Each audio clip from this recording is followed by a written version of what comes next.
Okay, good evening, everyone. Welcome to the Select Board meeting of Tuesday, June 9th, 2026. It is 7 o'clock, so I'll start the meeting, and we have one member who is remote, so we'll do a roll call for attendance. You have to redo your alphabetical order here. All right. Do it in alphabetical order. Am I the first? I think I've never had that happen before. That is incredible. An S. Okay, Travis Snell here. Christine Stevens here. David Thomas here. Scott Triola here. Rebecca Vieira here. Wow. All right, Wow. and I'm still the last. I'm Carlisle's town administrator, Ryan McLean. So I'm running the beginning part of this meeting because we just had an election. Welcome to our two new members, Rebecca and Dave, and we will be reorganizing. So typically the town administrator runs the beginning of this meeting, and then I gladly turn it over to the new chair. Just to run through tonight what we'll be talking about, we will start with community input. Then there'll be that reorganization that I mentioned, followed by a discussion about this year's senior means tax abatement level, and then a discussion about our trust funds from a report done by the advisory committee. Then we'll get into the interim police chief appointment and goals, followed by that appointment and any volunteer appointments that we have, a town administrator report, a review of warrants and minutes, any liaison reports from the board, and then we'll end with community input. So is there anyone here in the crowd who would like to provide community input? Sandy? No, you good? Anyone online here for community input? Okay, seeing none, we will get right into reorganization. The first thing we need to do is appoint a chair. So I will take nominations for chair. I would nominate. Oh, go ahead. Go ahead, Travis. I would nominate Christine Stevens. All right, there's a nomination. Are you willing to accept? I would second that nomination for. Yes, I'm willing to accept. Thank you, Travis. Thank you, Scott. All right, I heard a second. Are there any other nominations? No? No one's excited to be chair? All right, seeing no other nominations, we have one, and it'll be a roll call vote starting with Mr. Snell. Snell, aye. Stevens, aye. Do I vote for my own? You can. Okay. Thomas, I. Triola, aye. Vieira, aye. Okay, Madam Chair, to a meeting. Very good. Congratulations. Thank you very much. Can we get some nominations for vice chair? Anyone interested in being vice chair? I would like to offer up Travis Snell as vice chair if he's so willing. I'd be willing, yep. Great. Can we get a second on that? I'll second. Vieira seconds. Do we have to say her? Okay. All in favor? Oh, we need a voice vote. Yeah. Travis, you want to start kicking I'm us off? sorry, I'm not used to this. I know. Wild. My whole life, I've never been first. I know. in the alphabet. I mean, it's great. Snell, aye. Stevens, aye. Thomas, I. Triola, aye. Vieira, aye. Okay. So thank you very much, Vice Chair Snell. And we need a clerk. A clerk is usually a good freshman assignment. In general, they would take the minutes, but honestly, Ryan and Gretchen take care of that. So it's, when I was clerk last year, I reviewed the minutes extra close, just to make sure they jived with my notes, and I took as thorough notes as I could. Do we have one of you want to be clerk? You don't have to take the minutes. All you have to No, you don't. Yeah. No. Not particularly. Was that actually, I had to answer I'll- that question? You can nominate me. All right, I'll nominate Dave Thomas for clerk. Okay. Thank you. Great. Can we get a second? I'll second. Thank you, Scott. All in favor? Why don't We we can do a do voice it. vote? Do you want to do a voice vote? Yep. Okay. Snell, aye. Stevens, aye. Thomas, I. Triola, aye. Vieira, aye. Great. Thank you very much. And What's that? no, I was just going to say, Dave, that's a good one to volunteer for because it's one of the easier volunteer roles we can take on. take it. is. And the last role is, we need a nomination for someone to approve the warrants, and then we need a second on that. Is that right, Ryan? Do you want to explain what that is? Or? So at the end of this meeting, you'll see there's an agenda item for review of warrants and minutes. Warrants is signing off on all of the town's expenditures, and we do that every week. And if, say, for instance, someone goes on vacation, we need someone here to physically sign. Although, as I understand it, it doesn't need to be a ink to paper. It can be a DocuSign. It's just that someone needs to be able to step up reliably every week to sign off on the town's expenditures. What's that? Every other week. Every other week. Okay, yes. Okay, and so if we're all gonna, let's see here, that would leave Scott and Rebecca. Does one of you want to step forward for primary responsibility on that and the other secondary? I'm willing to do it, Christine, if Great, thank you, Scott. And Rebecca, you'll be his second if he's Yes, for some reason not available. absolutely. Thank you. Okay. Let's check time. You need to vote that. We do need to vote that, that's right, yes. Okay. Why don't we do a voice vote, starting with Travis? Snell, aye. Stevens, aye. Thomas, I. Viola, aye. Viera, aye. Okay. And the next item on the agenda is to coordinate our summer schedule and to set a goals session. Now, we do have some summer meetings already scheduled, I think, through July. I showed June 23rd, July 14th, and July 28th are already set. I just want to make sure that that checks out with your calendars. I have a conflict on the 23rd. On the 23rd, Yeah. do we have a meeting on the 23rd? June. Yes. June 23rd. June 23rd. Oh, okay. Yeah. World Cup. Oh, good for you. Good reason. Yeah. I'm actually unavailable on the, it's the 14th July. July I 14th. am not even in contact with Wi-Fi, so I can't dial in. Okay. So, Okay, so what do we do in those instances? Do we need to hold the Tuesday nights, or do we just move them to some other night? Well, Typically, you would hold it. If you want to keep the second and fourth schedule for consistency, you can change that. You can change the day if you want, but typically still if a- one person's out, you We're still. still a quorum. yeah, Okay, we just carry on, business as usual. carry on. And, The only thing I would suggest is that you all be there for any goal Goal setting. sessions. right, exactly. So we're still a quorum with 3 people, because I'm concerned, Scott, you had mentioned that you might be bordering on lifelessness when you get back on the 23rd, is that right? That's correct, but I would be present. You would? just need the warm body. Okay, does anybody have Well, any conflicts on July 14th? That one's me. I know, but aside from you, Okay. I'm sorry, anyone else? I'm good. Okay. We're typically the, second and fourth Tuesdays? Yep. Second and fourth. Okay, do we want to look ahead to August, Ryan? That would be, Is that the 11th and the 25th? that's what I have, 11, 20, and 25. Okay, does anyone want to check their calendars? I'm good Good. those dates. Everyone's good with those dates? Okay, so let's. I might have conflicts on both dates. On the 11th, I'm away, and on the 25th, I may be doing college drop-offs. I'm not sure of that exactly yet. Okay, So I would just keep those for now, okay, and then we can adjust as needed. And I might be able to call into those. I'm just not exactly sure of my schedule at this point. got it, okay. We've typically kept all these, except if there's going to be multiple people, if it's really. Yeah, unless there's 3 of us out, right? Right. Yeah, okay. Ryan, do we want to plan through the end of summer, like literally through September 20th, or are we good? Well, your goal sessions are what we're most worried about. It does take some prep, and a lot of people like to attend those, so. Right. Okay, so let's turn our attention then away from the regular select board meetings and start looking at dates for a separate goal-setting session. How long did this last year? It goes a pretty long time, right? It can.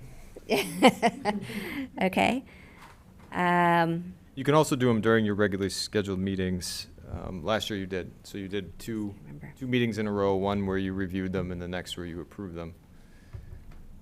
Okay. It was pretty smooth last year, and It I did. would anticipate it being the same. I mean, if, depending on, unless you have different, because typically we have had it, that the chair kind of does a first draft or, of that, and then we'll talk about it, and we'll go from there. And I would think it would go pretty smoothly. Okay, yeah, let's follow that same format. I remember that being very fluid. And just, I did do a tally of the recent meetings that we had every once in a while. Our previous chair, Scott, would say, oh, we should, table that for our goals for next year or something. And so some of the examples that I found were meeting with every board or committee in town on a regular basis. During a recent meeting, we met with a few folks who were very interested in bringing some final determination to the Highland building. And then we have been on a good tear in terms of continuing regionalization and ramping up shared services. Ryan's been very good about that. I think that's a goal. So far it's been Ryan executing, but Yeah, I it will is a say select board goal. The remaining ones are policy discussions. Okay. And then we had a waste reduction presentation from TSAC. So we were, trying to clean up our act there in terms of reducing waste. And then obviously continuing to advance the design or the build for each of the building projects that are underway in town. So the police department, the fire department, DPW, town hall, and the library. Okay, so those goal dates then, which we want to make those as soon as possible, and yet it would be great if we had a full contingent. But that doesn't look like it's going to happen, 2 meetings in a row. Well, remind me, Ryan, last year we did a separate meeting dedicated to the goals, correct? That was in July, wasn't it? I don't think we did. I'll look here. I seem to remember one of our early July meetings last year. Because we were going to do an off-site, and then we kept it on-site, and we brought in sandwiches and stuff. Yeah. I thought that was outside of our regular meetings, but perhaps it wasn't. Maybe we started earlier or something. That could be. I'd have to go back. I didn't look at the agendas, but So you did July 22nd was your goals overview. And then you approved the goals at your next meeting in August. okay. So was It's been that, the prior year, Scott, that you're thinking of? I mean, it fluctuates depending on what we, as a board, decide we want to do and how involved we want to become. Ryan, both of those were regularly scheduled meetings? Yeah. Okay. So a couple years ago, the goals session was much more, everybody brought their goals and it was brainstorming. Last year was more, these are the goals from last year. Here's what everyone sent in for goals, and then kind of just massaging the plan. And then, so it can go either way. If you feel like there's going to be a lot of shuffling of goals, then you're going to need more time. It might be helpful if we all kind of submit some ideas to you, and then you just compile them and put, how you, ultimately, it's not a collaborative thing. You're in determination of it initially, and then, we go from there. Right. Yeah, we need to go after things so that we all, Right. if we don't want Right. to just No, assign no, it but out. that- But yeah, that's if more- that would be a good idea, maybe we give it a week or two so that Rebecca and Dave can get some footing and you guys get some ideas on what goals you want to tackle this year. And then what we can do is, I'll get them, consolidate them, lay them out in a logical format. Scott had a nice spreadsheet. Scott, if you want to send that my way, I would be, pleased to update Yep. that. So why don't can we pick, maybe make goals as part of a discussion you said we did 722 last year, is that right? When it started, the goals overview was on July 22nd. It seems like we will have missed 2 months out of the year from the election. I would rather make it sooner rather than later to give us time to execute on our goals. Appreciating that Dave is going to be out on June 23rd, maybe you pass me your goals and we do it, start it on the 23rd and then finish it on the 14th when Rebecca is out, but you know, we will have had a good discussion before then. Does that sound okay? Sounds great. Yeah.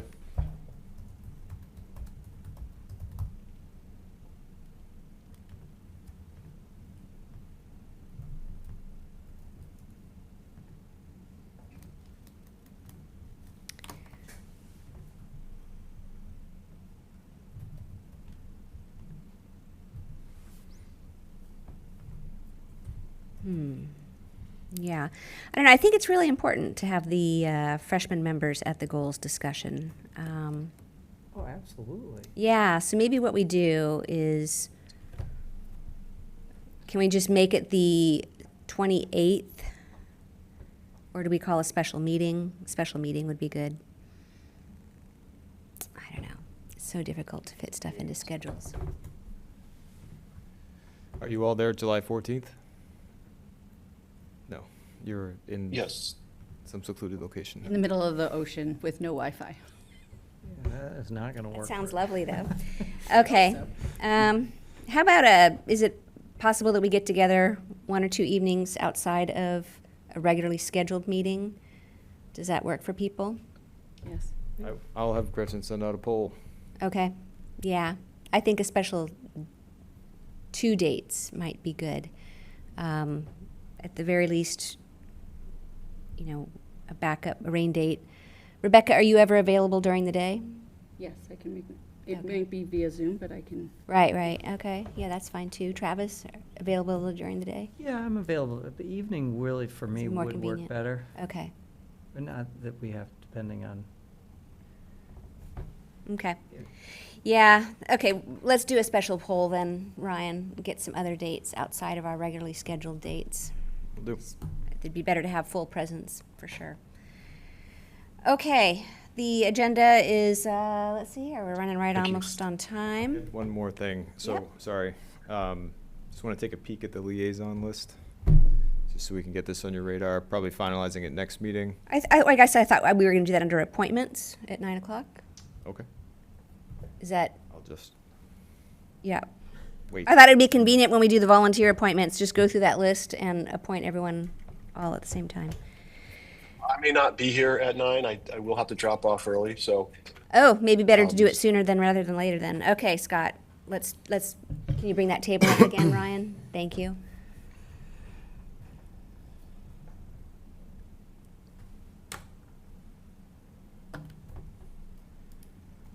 Okay, so you have department liaisons and then board and committee liaisons. Some of these are more work than others, and I know some of them currently exist.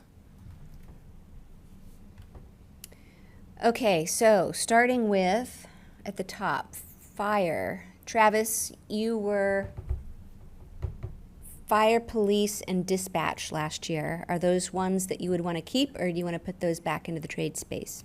I'd be happy to trade out or do whatever. I wondered though, is this like our official, because usually, in the past, we have kind of talked about these things, but then not decided the first meeting, just because, you know, it gives people time to kind of think about the different responsibilities, more of an overview.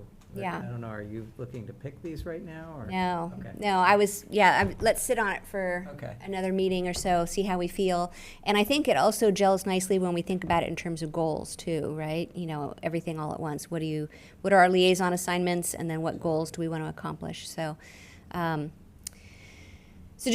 me what you're thinking in terms of fire, police, dispatch. Do go nicely together if you are willing to keep those. Yeah, We can I'm willing to keep them, I'm willing draft, to trade, I mean, yeah. I'm flexible. Okay. There's a few things, I'm on the MFC, I think I should stay on the MFC. Okay. Municipal Facilities Committee. I'm actually an elected member or appointed. You're a voting member, yeah. Voted member Yep. of that. And the DPW building liaison, well, it's more than that, now it's a building committee. The building committee, I'm on that too, and I think I should stay on that for the DPW. Building committee, where is the building? It's not, I mean, you're gonna have to update this a little bit organically. What did it used to be called again? It was new. It's brand new. It's the DPW project. Is it- or Building committee. Is it project building committee? Okay, Yeah. okay. And then Scott, you were school liaison. Is that something that you wanted to continue, or did you want to put that back in the trade space? I'm happy to continue that. I did have calls with Brian Waterson and the new chair, Scott Jameson. And I'm comfortable continuing that. And there's going to be some obviously transition in the next year with the superintendent. So I think they were expressing the interest in having some consistency on our end as well. Yeah, it'd be good to have that continuity, for sure. Okay. Finance Committee, FinCom and COHS. Am I looking at, I think I'm looking at a different spreadsheet than you have up, but let's go off of yours. Okay. Yeah, FinCom and COHS. So I was FinCom as well. Obviously, I have a lot of experience with FinCom. That's also been one that the chair has been the liaison to, but I'm happy to continue that in that capacity. Or Christine, if that's something that you want to take on, that would be appropriate as well. Okay. Yeah, let me go ahead and take on FinCom because I'm going to give 2 up here soon. So Okay. I will go ahead and do that. Good.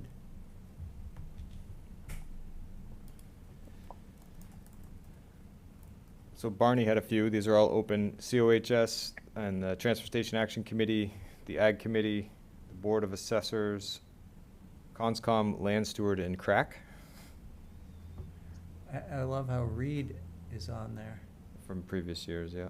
Trails, In, CPC, and the River Stewardship Committee, which is one of the better ones. There's not a lot of meetings. yeah. So those are all up for grabs. And then along those lines, David did the Audit Committee, the ESC, Planning Board, Celebrations and Veterans, and the Affordable Housing Trust, and the Town Meeting Study Committee, which I think is wrapping up. And I think there was a note from Dave that he wanted to continue with his involvement in the Housing Trust. He did, yeah, which is great to hear. But we do still need to have an appointed select board member from there. Okay. That's Rebecca. probably, like, I'm interested in what's going on with housing and Okay. that kind of stuff, so. Okay, do you want to do Affordable Housing Trust? Yeah, I'd throw my hat in the ring for that one. Okay. And what else is housing related? Hold on. Who's planning board? Yeah. That was David. You want to do planning board? Yeah, that's good. DOA is, Yeah. so there's a couple of these that are, just to point out, are committee positions. So you'd be an active member on those committees. That would include the COAHS board. What was the other one? CPC? CPC, yeah. Yeah. I think I had 8 liaison assignments last year, so COHS, I don't, from a logistics standpoint, I don't know that they don't do Zoom, do they? They meet during the day in person. Right, so I am on Tuesdays, which I'm not available on, to do. I think it's Tuesdays or Thursdays or something. That's Council on Aging. Yeah. I could take that. I'm flexible. Like, during the day, I'm very flexible, so I can pop Okay. in around. Does that change the feeling Right. about the other ones for me? No. Doing those, okay. planning board meets at night for sure. Yeah. I'll take the Transportation Action Committee, Ryan.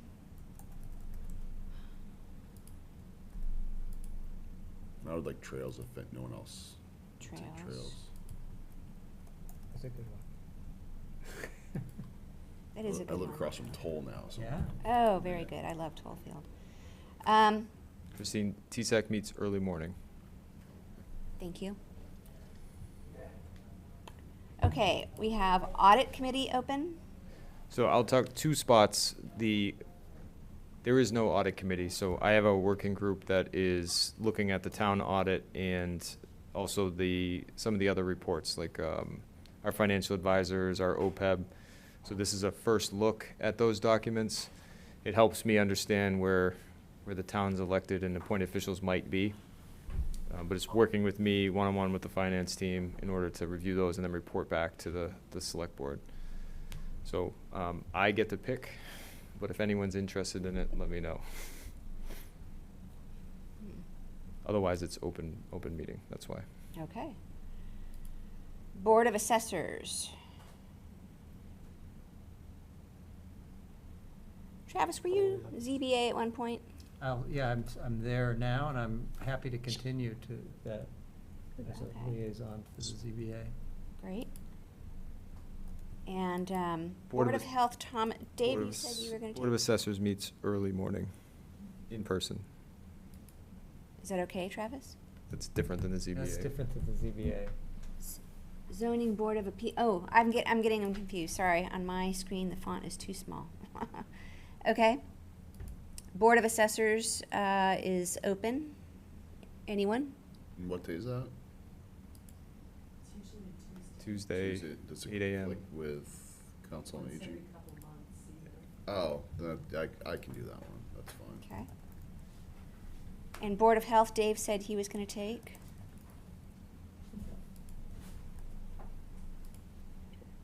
The land, at Conscom, land stewards, crack.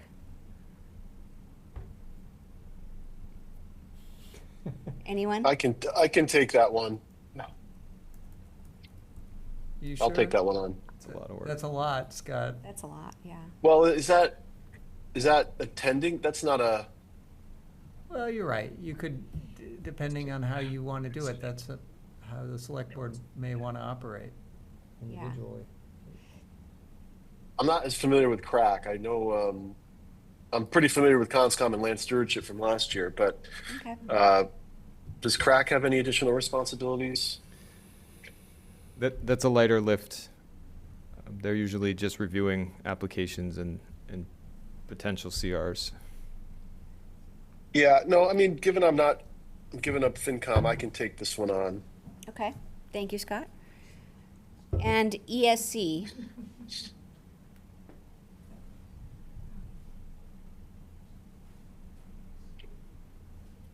Is that an in-person or Zoom?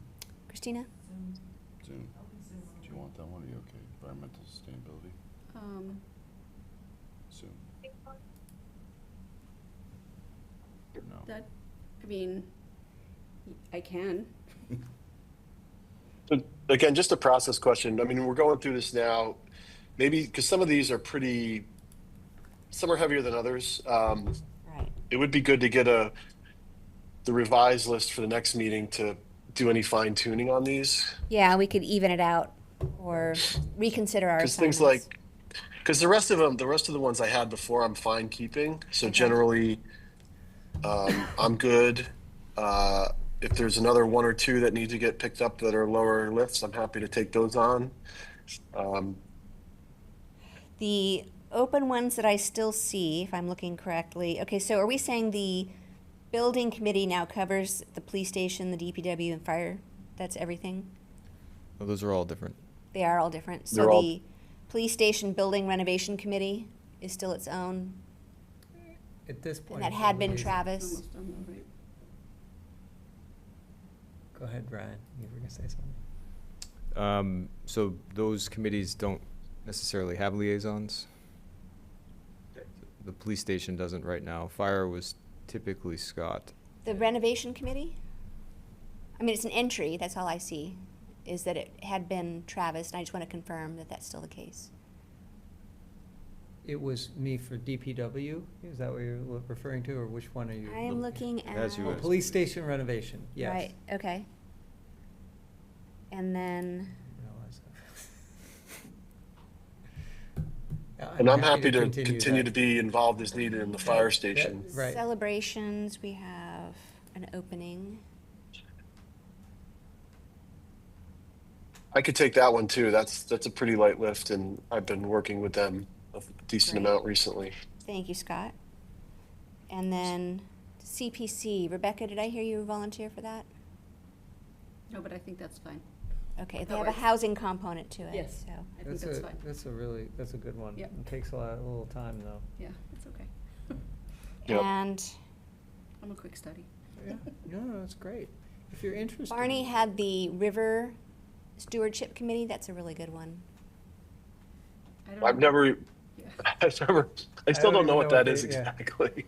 I think they're the ones doing the water chestnut cleanup right now. It's Okay. closely aligned with ESC's mission. I think they're probably only active in the summer, given it's, sporadic, okay. You have to be able to canoe. Get your boater's test in. Okay, maybe we leave that one. And Dave said he would take over safety committee as well. I can't do the meetings for safety committee, unfortunately. And then I think that is the last one. Town meeting study committee? Are we still Oh, I thought we said meeting? that was going Is it away. Defunct? Yeah. Yeah. All right. Did we get those taken? You got those captured, Ryan? Yeah, we'll send around a list and balance them off next time. Okay. Okay, we need to catch up a little time on our agenda. Our next agenda item is the senior means tax abatement, and we do have a vote on that one. Okay, so we got a packet very late this afternoon. I hope everyone got a chance to read it. So Brian prepared this for me so I could make sure that I was able to answer any questions you have about this. But the town passed a senior means tested exemption of a range 100 to 200%. And this happens annually, but the select board sets the rate. So the way this works is people apply, it follows the state's circuit breaker qualifications as outlined in the town meeting. And if they qualify, they get this credit of up to $2,820. So last year, if you remember during Brian's presentation, there were 10 exemptions granted for about $26,000, and this increased the tax rate by 1%. So what happens is that relief is spread across the entire town. So there was a 1 cent increase or a $13 increase per home to cover that. So we would like to, so the recommendation from the Board of Assessors and the Assessing Department and myself is that we keep this the same this year so that we can continue to assess its impact and then in the future make decisions on whether or not to increase it. But you have the option to do either. So we budgeted for 100%. How many people did we budget for? We didn't know in the last year. Right, so but it ended up being 10 people. So is that what we're budgeting for this year? Do you know? It's not budgeted, it comes in as it comes in, and then it's distributed throughout the I tax see. base. So that's why we want a second year at it, just so we can be sure that it's not gonna have a massive tax impact. We are very sure that it's not going to, but 2 years worth of data would allow you to see what we wanna do in the future. Okay. And this isn't my opinion, this was the Board of Assessors looked at it in the assessing department, and this is the recommendation they're making to you. Okay. I'm fine keeping it at its current rate. Brian, does the finance committee look at this at all, or is simply the Board of Assessors and Select Board? Mark is shaking his head no. They haven't reviewed it. They did Okay. They did approve it and saw the results of it in the fall when we Okay. discussed it.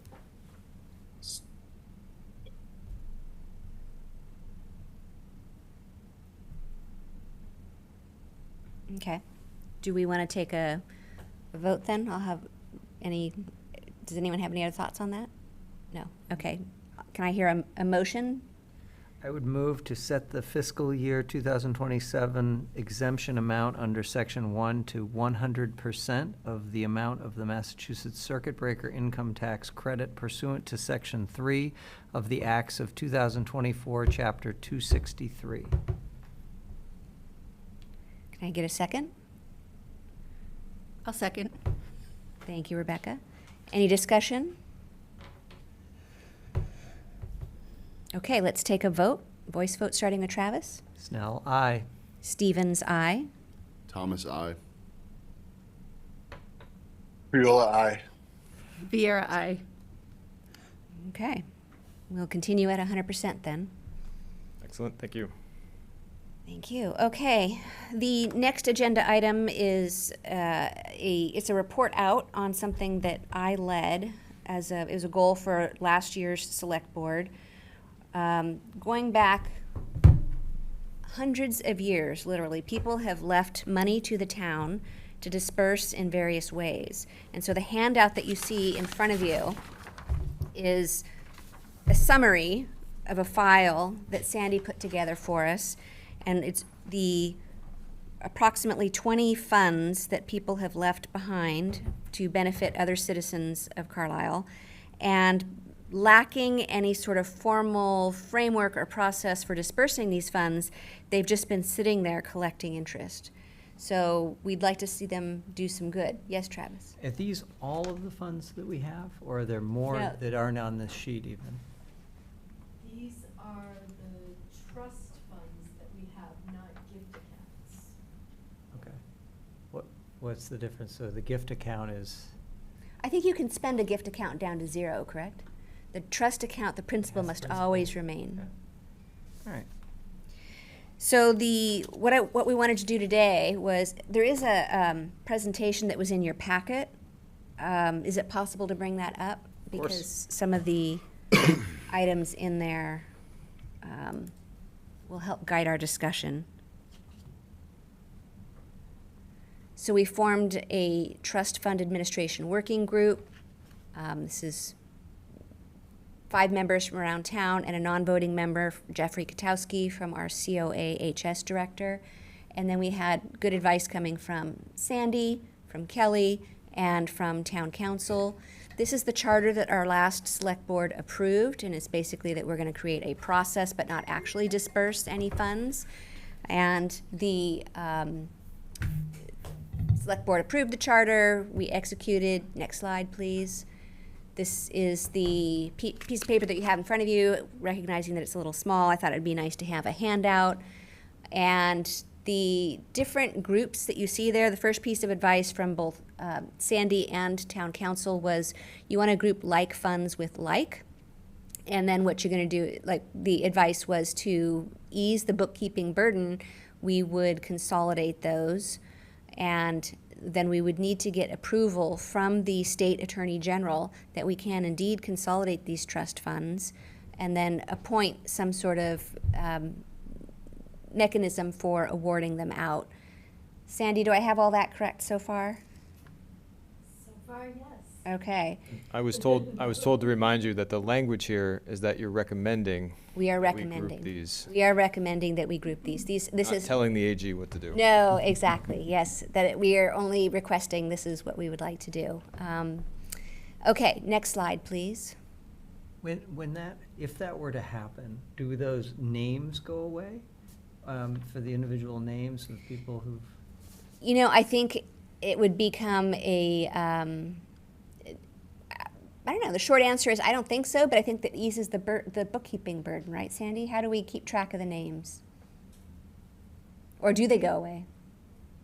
I think we can rename them, maybe Combine. somehow put all 3 names in there, you know. Mhm.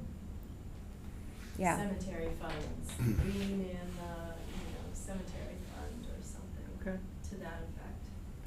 And one of our goals with all of the accounts in town, because it's very clear when someone makes a gift, what the gift is for, or when they create a trust, what it's for. And then hundreds of years pass, and it's not as clear to people like me, Sandy, Kelly, and yourselves, what maybe the intention was. So not only are we going through the names and what they're for and trying to do these recommendations, but also taking notes and putting them in our financial system so that future people understand.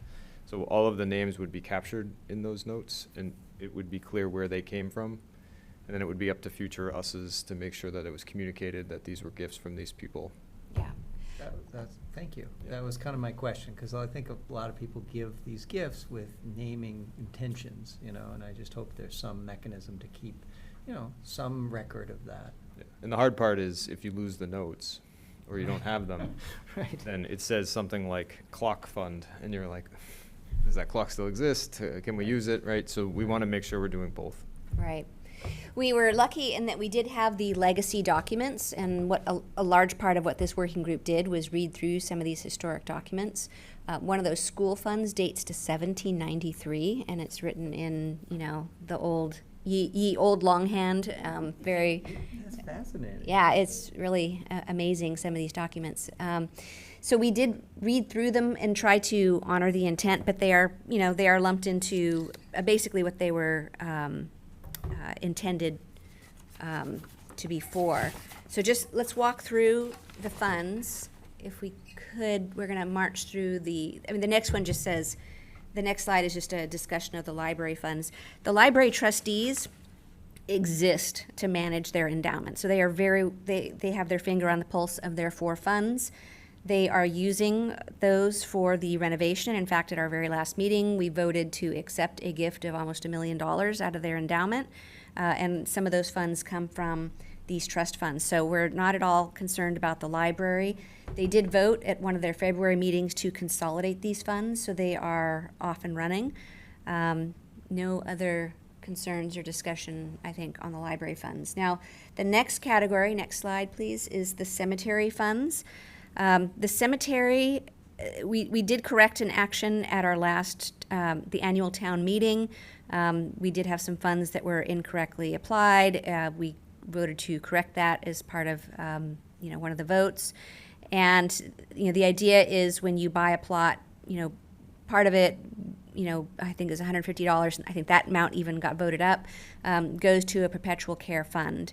So that first line item is for the Green Cemetery only, and the second line item is for the original Litchfield Cemetery across the street from Fern. So these funds actually cannot be combined, if I understood it correctly.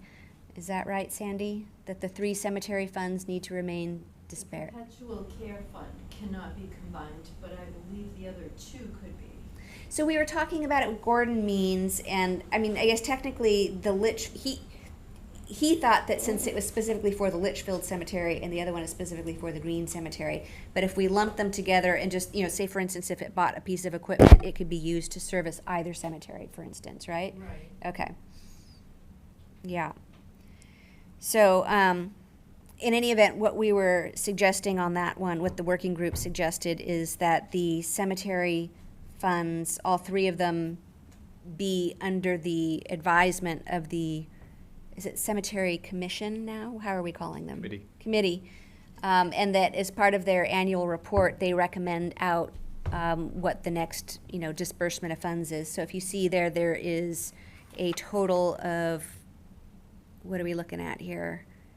About $8,000 that can be spent, that's available to be spent right now. So theoretically, when this works its way through the system, they would be making a recommendation to the select board as to how to spend the $8,000 that's available to be spent on cemeteries. We figure that is the committee that is closest to the need, and they have the best visibility over what needs to be done. And that same pattern follows throughout all of these funds. So the various scholarship funds, which is the next slide, thank you very much, is on the pink block right in the middle of the page. That has the most funds to be spent right now, and those funds, we had one that was a little bit odd. It was labeled as a loan, and this is probably the that Robbins loan is the only one that we're really gonna, we voted to sort of like override that. We don't think that it should be a loan anymore. It should just be a scholarship, a grant. We're not looking to get repaid. We're not going to be chasing anyone down, asking them, to pay us back. So it's, again, if all gets voted this way, we would like these to be all, scholarship funds for people who are going into undergraduate studies or are in the midst of their undergraduate studies. The school, Can I just interrupt that? yeah. That Robbins loan was initially set up if they could pay it back, but it did not have to be paid back. Right. And since we're not in the bookkeeping business of trying to keep track of all this stuff, it would be practically impossible to try and, from our perspective, to try and keep track of who's paying what loan back. Right. So to do away with the loan part of it and just make it a scholarship fund would be a really positive thing. Yeah, yeah, all of this is, to ease the bookkeeping burden and to, just make it more practical. Clarify the disbursement process, make sure we have a logical framework that meets, OML and is all above board. So the scholarship committee, we went round and round on that one. We talked to the school committee, they took input from all the superintendents. We were trying to get a feel for who in town already exists who can, in a very fair and reasonable fashion, give out scholarships. And there is a entity that exists called the Scholarship Fund of Concord Carlisle. I don't know if you guys are already familiar with that, but they've been around for decades, and they did vote last night to make Carlisle an affiliate member, and what that would mean is if we so chose, every year, once a year, say in April, we would send a check to their fund, and then they would see that it gets awarded to a Carlisle student who is graduating from high school or is currently in their undergraduate studies. And that would be the only two criteria, would be that they are a Carlisle resident and that there is financial need. So they had a great presentation to us that talked about their vetting process and how they would award out funds. This is a really together organization. We were very impressed with everything that they do and all of the funds that they award. So they have 11 affiliate members now, if I'm remembering the numbers correctly. But the idea would be that these funds are all to go to college. When we did ask the school committee what scholarships they might have, we wanted to get the school committee involved if it made sense. And they said really it would just be for travel abroad to go to the Quebec trip or the Puerto Rico trip. And I don't think it doesn't really honor the intent that these, scholarships had in mind. So we thought that the best fit was the Scholarship Fund of Concord and Carlisle. Okay, the next slide, please. The public grounds funds, some of these, reading through them, were very amusing. The Green Sidewalk Tree Fund was to plant more shade trees in Carlisle, which I thought was, great fun. The Clock Fund, we did just pay out an expense, what was it, last month or so, or last year, to repair the clock. So what we were going to do is just take that. And my understanding is that the clock does not need to be repaired, but once every few decades. It's a long time. So what we were going to suggest is that those funds just, go to be reimbursed back into the clock repair that was just spent. The three remaining funds under the green category, the public spaces, what we were going to ask to do is that that those funds be allocated to the DPW for tree care. And I think that the DPW is already, I would say underfunded and in need of more resources. So that makes sense there. The last category, the blue category, was for financial assistance, and there we took a nice presentation from Jeffrey Katowski, who wrote up a proposal on how the COAHS would evaluate in an anonymous fashion people who had submitted for temporary rent or fuel assistance, and then he had a process there that showed which parties were involved and how the decision making would be made.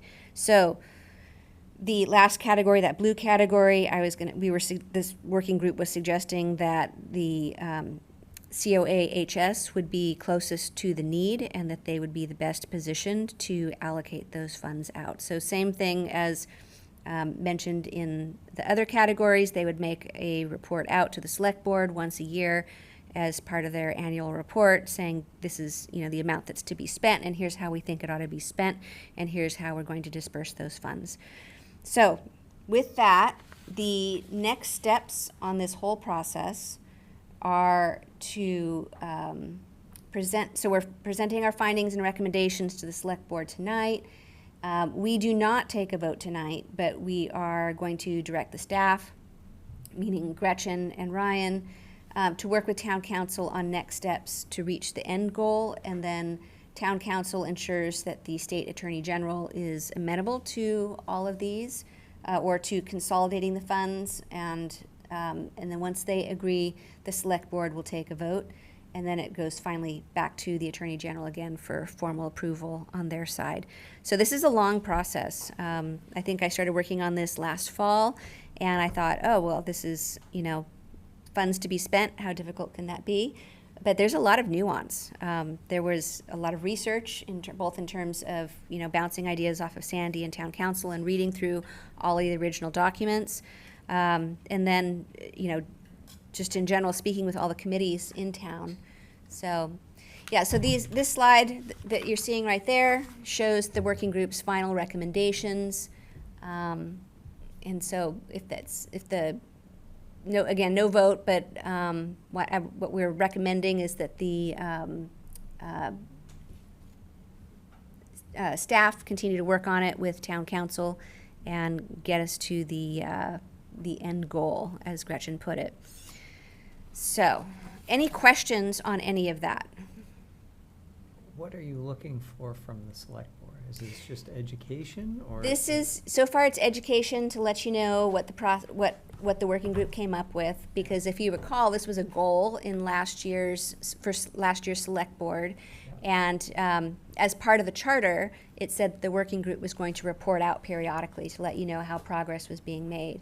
So I think during in my previous liaison assignments, I would mention where the working group was at, and we were always, hip deep in documents relating to scholarships, or we were meeting with, the school committee or, the cemetery committee. So we met with many committees in town. What Ryan is showing there is Jeffrey's output in terms of policy and process recommendations.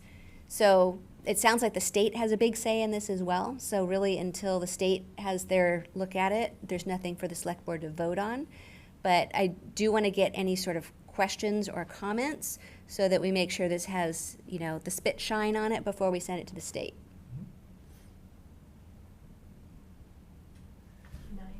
Hi, Christine. Can I just make a comment / question? Yeah, Scott. First of all, thank you to you and the working group for pushing this forward. These things are always more complex and time consuming than we think they're going to be. In this case, I just want to confirm that between the executive office, Ryan, Gretchen, and Sandy and Kelly, that it sounds like they're all aware and on board with these recommendations. I just wanted to confirm that and see if there were any concerns coming out of either of those departments. So the only thing I wanted to comment on. If you could speak up, Sandy, it is hard to hear you over Can you possibly? over the Zoom. Yeah. That's better, thank you. Hold on just a second, Scott. It's gonna make Yep. me come up here. The only thing I want to comment on is that a lot of these scholarships were very specific as to who disperses the funds. So as long as the working group is understanding that if you give these, say the green public grounds and the tree, if you give that to the DPW, they still have to come back to the select board for your approval, as far as they'll just make a recommendation to Right, you so as the- far as what yeah, they the- want to use the funds for. Right, so the process would be, each of these committees are going to present once a year as part of their annual report. And as part of that report, they'll take into account the dollars that are available to be spent, Yeah. and they'll make a recommendation to the select board, and it's up to the select board to approve. Okay. And that's gonna be Okay. across all these categories, except, the library does not do that. Right.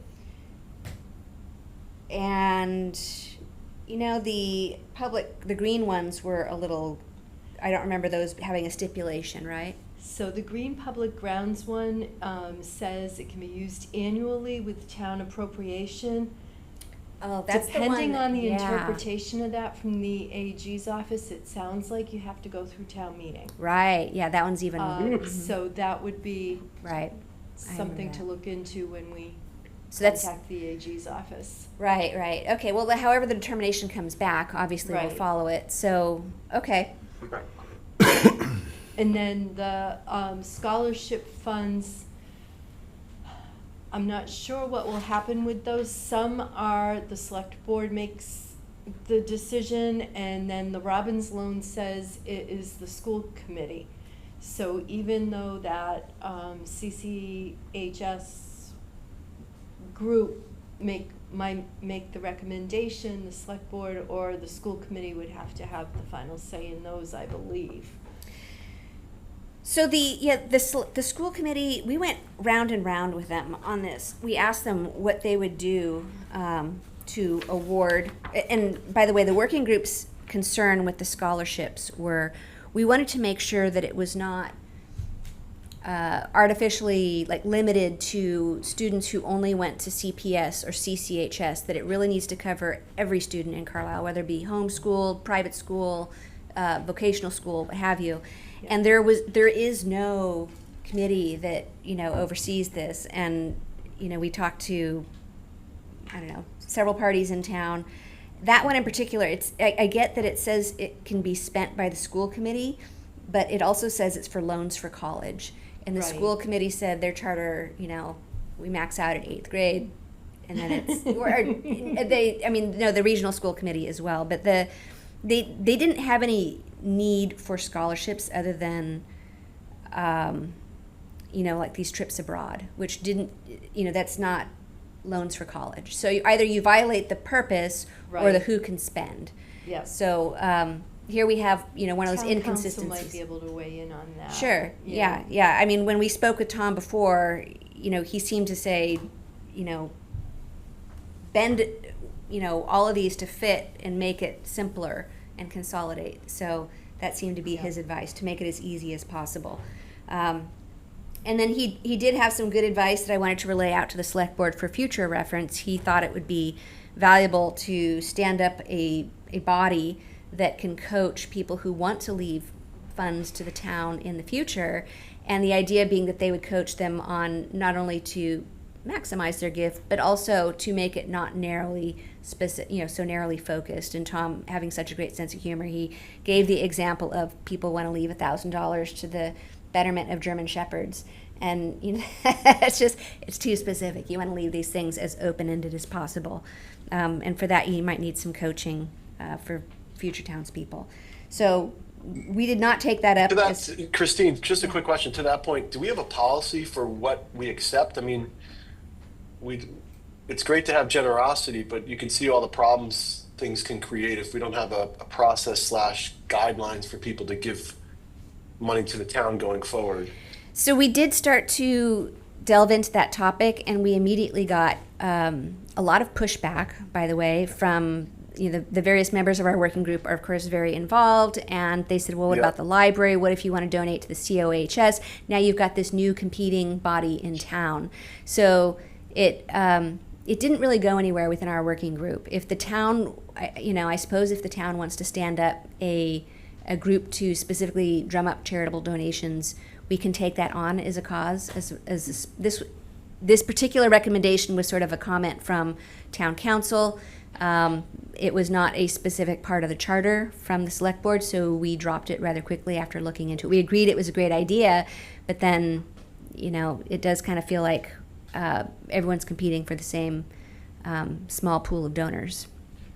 There may be a distinction too. I mean, people give money to the town for specific one-time use and say, here, please purchase a drone or purchase, Right. Whatever it may be. Whereas these are perpetual funds. And so perhaps I know for many colleges have minimum thresholds to establish a perpetual fund because of the exact reason that we're talking about, which is the administration of these can be very difficult when you're talking about $1,000 and then you say, well, this is going to last 100 years, and it just is a little different than a certain magnitude. So maybe the select board or somebody should consider that. The problem is, though, that these trust funds were set up, people left this money to the town in their wills. Sure. And so I don't know how you would say, well, we're not going to accept your money because it's wording's wrong. too narrow, or, Right. Or it's too small, that's Right. slap in the that's face. why Oh my That's God. why we Going have all forward, these. right. $5,000. Right. So hence Tom's comment on, you need to cultivate these gifts, and I get that, we do appreciate that, but that was not part of the charter from the select board to the working group, so we offer it as, relaying that comment out from town council. So again, the next steps here are, to put this out to staff to work it with town council, and are there any other questions from any of the select board members, or? My only, again, it was a comment, was just that I hope that there's a mechanism to keep some of the names behind this, just because people, obviously gave because they said, oh, I'm so-and-so and I want to have this. So not that it has to be every single name and all this, but if there's a way to, and I think Ryan answered that by saying you would work, to have that. I think that's important. Yeah. Okay, any comments from around the phone? We're running pretty early, actually. Yeah, so a couple takeaways that I think are important is we do get the occasional request of the select board to accept gifts or to set up gift accounts. And one thing to be wary of is people do try to use the town in order to set up functions rather than to develop a nonprofit or a charitable donation account because it's cheaper, et cetera. And there are processing costs of this. And then 100 years, 200 years down the road, you're dealing with some of the consequences of that. Not that we don't want to take money, but you do have to accept gifts for that reason. So there are times where you would not want to accept a gift or create an account that might cause a problem. Second, for me, knowing about these counts is really important. So in the budget process, you will have departments, groups, or whatever asking for certain dollar amounts to be added perpetually to the budget, and sometimes these are better options. So asking departments, et cetera, to exhaust funds that are available is often better than raising taxes for that purpose.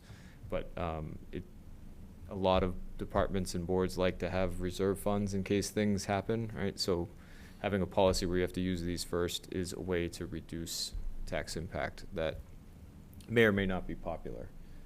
And then these policy recommendations, I've talked to Tom about this a lot. The steering idea is for this reason. So the master plan identified ways that we can accomplish some of the town's goals and projects without raising taxes necessarily, and that is one mechanism. So if someone is looking to give to the town, identifying priorities for donation would be really helpful to say, this would be your maximum impact for the community, et cetera. So it's worth, when all of your priorities in time, maybe having that discussion. Based on what you just said, because I was asking about that relative to a threshold for a perpetual fund or something like that, is that a policy that the select board or the town could enact, or do we have to accept any dollar? So if someone says, I'm giving $10 for perpetual this fund, does the town have to accept that? We would tell you not to. Right, so we don't have to accept, so we could come up with a policy of how we want to do this, and the Yep. select board could do that. Yeah. Or a Guidance, committee could do it. A You know, guide- every website out there right now, it always seems like in the upper right-hand corner, there's always this like donate now, or something. You could have. You could put that on that the on our website, town website. People don't feel like they donate enough to town. But, yeah, that could be, the library, we helped, that was a big part of the trustees' effort while, we were fundraising, right? We rewrote the webpage and we have guidance for every contingency. Maybe we develop similar guidance for the town. Okay. Sandy, did we cover everything? I think so. Have we Okay. had any new funds recently? What's the most recent? The most recent attempt was the Cultural Council's donation account, Yet not a trust fund. not a trust. No. The Vivian Chaput one was like 2018. I think that was the, And that one, I was gonna comment, I should have, sorry. Come back. yeah, that one was a split.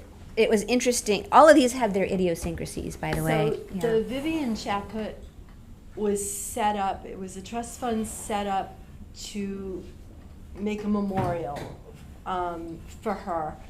And my notes say that this old house contributed $18,000 as well to this account. There's like $3,000 left in this. This can be completely spent. But, you know, it's supposed to be for the Vivian Chaput thing and nothing else. So if we wanted to get rid of the account and spend down the account, we could buy some bushes or something, I don't know. But that might be a way of getting rid of, using the, I don't wanna say getting rid of, that doesn't Right, sound right. nice, but using the funds, in a way that would honor the reason for that in the first place, but also, you know, would add to the beauty of Carlisle as well. Right. Yeah, so what Sandy said was, yeah, there was a donation from this old house. So the Vivian Chaput donation was twofold. There was a scholarship fund that was from this old house, and then there was another tranche of funds that was meant to build this memorial to her. The memorial has been built, and as I Yes. understand it, is right out back. Yep. So now, now what to do with the rest of the funds. So we were having checked the box on the memorial side of the fund. Our working group was going to suggest that the remainder of the funds be allocated to the scholarship portion of her need statement. But there really, So- if you read her thing, there really wasn't a scholarship. That's just what they called the fund. Right. Very strange. They the called way- it the fund, but then the description does not say Right, there's scholarship. nothing about Yeah. scholarships in the description either, so it's a Yeah. very odd, and town council might have some, Okay. maybe they could, If they have if it guidance, says scholarship, yeah. maybe we can put it to that, you Yeah. know? We did consult town council twice during this process, and each time Tom's guidance was very clear: simplify, simplify, simplify. And as long as it vaguely had to do with the original purpose, honor the original intent as best as possible, but simplify. So anyway, we thought we were trying to honor the intent. I mean, someone was thinking scholarship at one point. They called it a scholarship fund. I know, Even though and the I'm not language doesn't sure describe why. that. Yeah, Okay, and then Kelly, are you on for this part of the discussion? I am. I'm here. Any comments, suggestions on this topic? I would echo, some of Sandy's concerns. You mentioned the school committee for the the Robbins loan. They were the intended distributor, I guess you could say, for those funds. So my thought would be that even if you utilize this other foundation to help make the determination and recommendation of who would receive the scholarships, which I think is a great idea, that one may not be able to be combined. I don't know what the AG would say, but because the authority to distribute the funds is a school committee versus a select board, that is a differentiating factor. They may want to keep that one separate for that reason. So the school committee may still need to have that final say on those funds. Okay. They Yeah. wouldn't necessarily have to make the original decision and determination, but the recommendation would come to them to then be approved. Yeah. The thing is, if it were awarded by the school committee, it would not be honoring the intent for the purpose. That's the thing. So, I mean, one way or another, something's got to give. right. So, okay. I think that's it for that agenda item, guys. So just wanted to update the select board on what that, we'll report out, I guess, Brian, next time you have movement on this from staff and town council, you let us know. Sounds good. Okay. Thank you very much, Sandy and Kelly. The next item on the agenda, we're running a little early, is police chief goals. That's good. It's exciting. We're running early. I'm sorry? It's exciting. We're running early. Running early, yes, we're good. As long as no one is not here because they're thinking we're going to turn on at 8:30, but no, that's just select board discussion, correct? For the police chief goals? It is. Yep. Okay. You want to kick us off? Yes.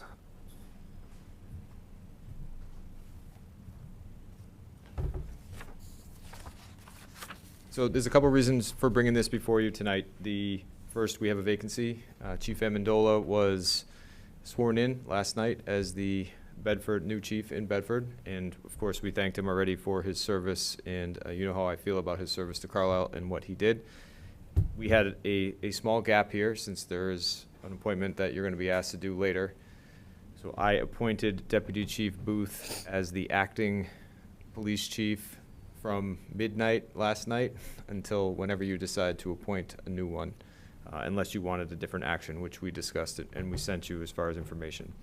However, we are recommending Chief Amendola before he left, myself, Aubrey, and staff are recommending to you that we make Deputy Chief Booth the interim chief for an evaluation period and then decide whether or not you would like to do a full search or to appoint the deputy chief as the permanent chief.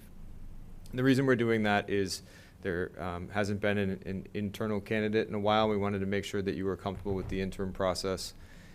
The last time we did this, it was a very big search. We hired an outside firm. There was a lot of public involvement. So given the change here, we wanted to make sure that everybody was comfortable, that we weren't just putting someone in place. However, if you decide to do something different or speed up the interim process, et cetera, that's what we're here to discuss tonight. Also, during Chief Amendola's contract negotiations, the board identified a lot of goals that they may or may not have for the police department and the chief specifically. So I'd like to incorporate those into our evaluation of any interim chief and the potential hire of a permanent chief to include the search process to make sure that we're meeting your intent with the police chief. This is your appointment under the current bylaws. Any future TA bylaws, the police chief is the appointment of the select board.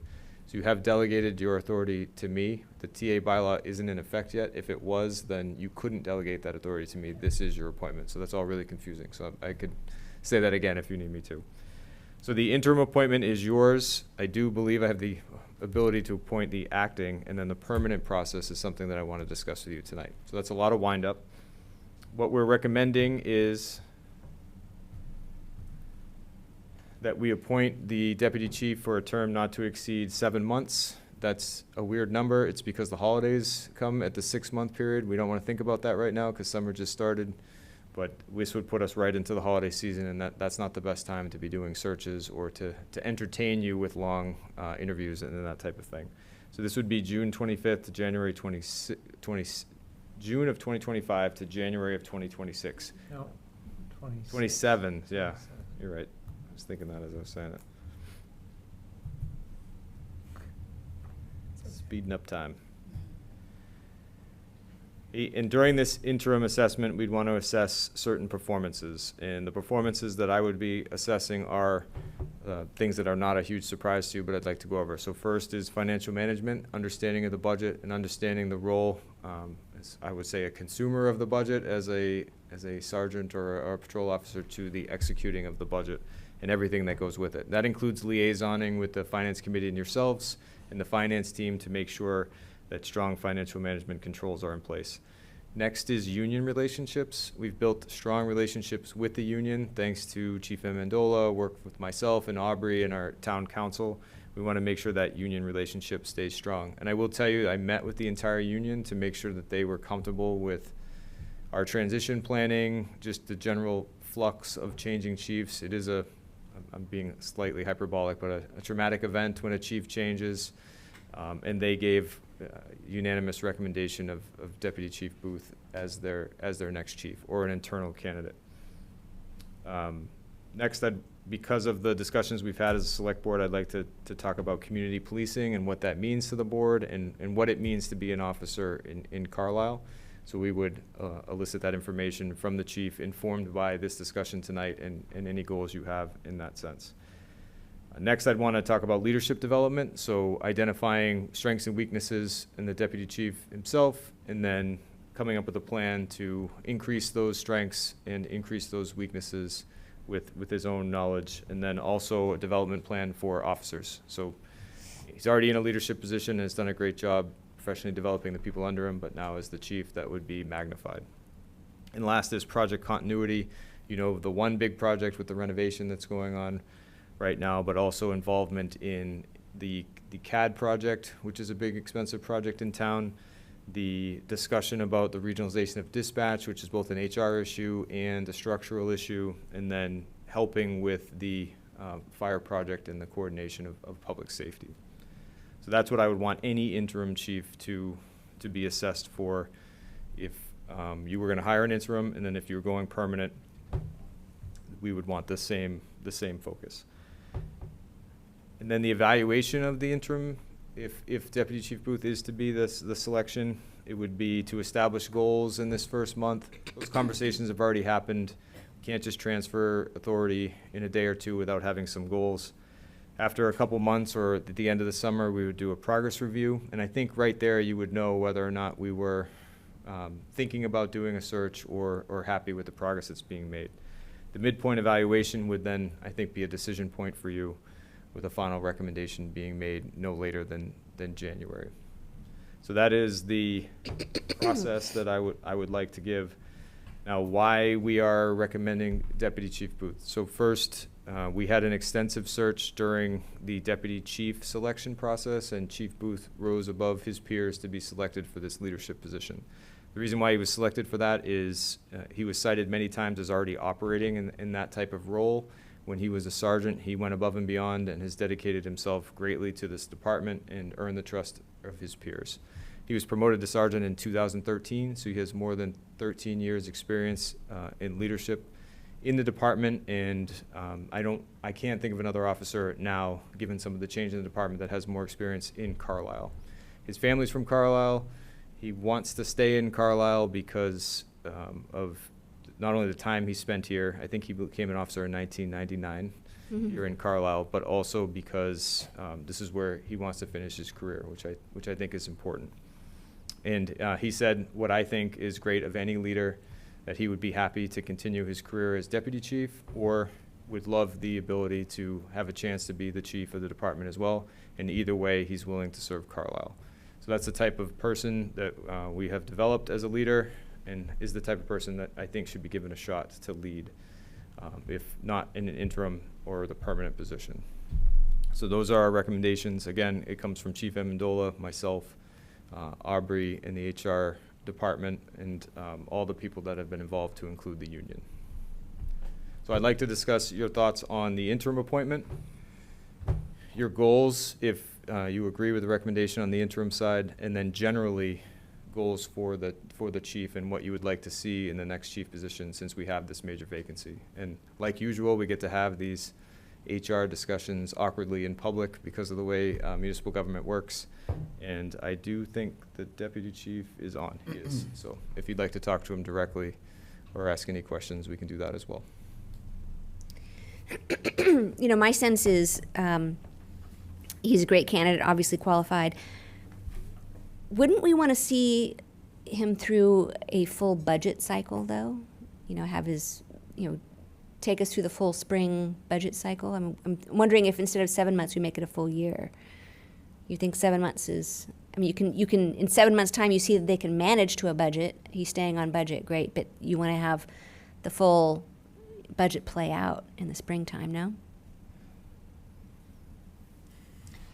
So I don't think that's wrong. The reasons for not doing a full year, because I think the reasons for doing a full year are self-explanatory and strong. But the reasons for not doing a full year are, we don't plan to backfill the deputy chief position because we don't want to do a demotion if you decide to promote the chief. Mm-hmm. Additionally, the entire organization will move through a promotion cycle if there is an internal promotion to chief. So I do believe that we would have, angst is the wrong word, but folks would be antsy if everybody was operating at a position above for longer than half a year. That doesn't necessarily outweigh what you're saying, which is a true evaluation would take you through an entire year's worth of work. So the recommendation of 7 months is trying to take into account the need to have a full assessment with the needs of the department to have some functionality. Okay. What are the rest of the board's thoughts? So in January, the idea would be that we decide whether or not we'd start a full search or, Sounds like we'd have a sense before then, right, at the midterm. Yeah. I like that we can all talk freely in Carlisle. If he's terrible, like, we'll know that immediately, right? So I think we'd start talking about it, and I've said this to him, and I hope Yeah, he's no. laughing. We would start that search sometime in the fall. If it was looking like this was the right decision, which, again, I think it will be, then we don't have to wait until January. We can either do an appointment or start a process. But the 7 months gives us time to make that decision and make sure we're doing it correctly. Scott, what do you think? I think the plan makes sense. I defer to Ryan and his conversations on this. I think certainly, given our experience with Deputy Chief Booth and the addition of the next 7 months, we'll have a very good idea of his ability to perform the chief role by January. So I'm in support of the plan Ryan laid out. Dave, what are your thoughts? I definitely see the full cycle thought, but being an employer, I also know that would just be a long time if everyone just sort of waiting. Holding, yeah. A hold pattern. Yeah. It's almost too long. Mm-hmm. I like the 7 months. I think it's appropriate. Okay.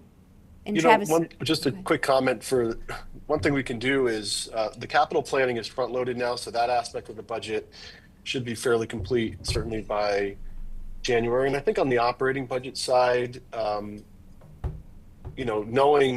the timeline, I think FinCom can also work with Deputy Chief Booth on the budget piece, so that by January, a lot of the work should be done from at least the budget planning. Maybe not the actuals for the current fiscal, but certainly the budget planning process for the follow-on year should be primarily done at that point.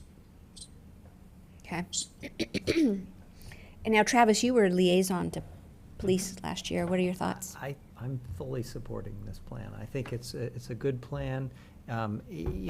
We've been we've had a great process over the last, since really, our new town administrator joined, where we've really tried to institutionalize certain practices and get a handle on a lot of what's going on in the town. And I think that this is all part of that, interrelated, where we had a new police chief. I was actually the chair of that committee that was made up of residents of Carlisle, and we, were very fortunate that we ended up with Chief Amendola, and that worked out very well. And I think this is a logical plan going forward. So. Okay. We have no votes on this, right, Ryan? Not during this Okay. section. Okay. But, so just to understand, so your assessment criteria, what is the next step then? If it sounds like we're supportive of this, so you are going to manage that assessment and then come to us, at the various intervals, and then the select board reviews that? How do you envision that? So we've, as you can imagine, already started talking to Deputy Chief Booth about this because we have to continue to run a Sure. police department. However, we'd like to create some reasonable measurables so that there's actual data for you to understand. And it's not just the creation of the FY28 budget, it's also the execution of the FY27 budget. To be frank, he'll have a little bit of a cushion, assuming no emergencies in the police department because of the lack of backfilling of some of the positions, which should allow pressure to come off the FY27 budget and focus on the creation of the FY28. That has to be turned in by November, so we'll have a pretty good indication whether or not he even likes budgeting at that point, because we'll have dug in so deep in 27 and 28. In terms of the other planning, it's, can you develop a plan? Can you take that information and share it amongst your peers, colleagues in the region, and understand the needs of Carlisle specifically? I think that'll be clear when we set some measurables. And then the last part will be to make sure that I relay that information to you. So like I did tonight, I will make a recommendation one way or the other. Of course, I'll talk to the deputy chief. If it's a negative recommendation, if it's positive, we'll make that recommendation to you, and we'll have data to back it up so that the community knows that we are serious about this position and its importance in the community. Yeah. And we'd like to give him, some opportunities to come present to us in that period as well. If we're, just to go back on the interim appointment goals, we have a fairly new select board here. I know I would be interested in having like a state of the department presentation. He obviously knows the department like the back of his hand. Sounds like that's been the preponderance of his career, if not his entire career. So, I have some ideas that I thought of while I was trying to think what I wanted to know more about the department. So it's just an assessment of policies, the equipment.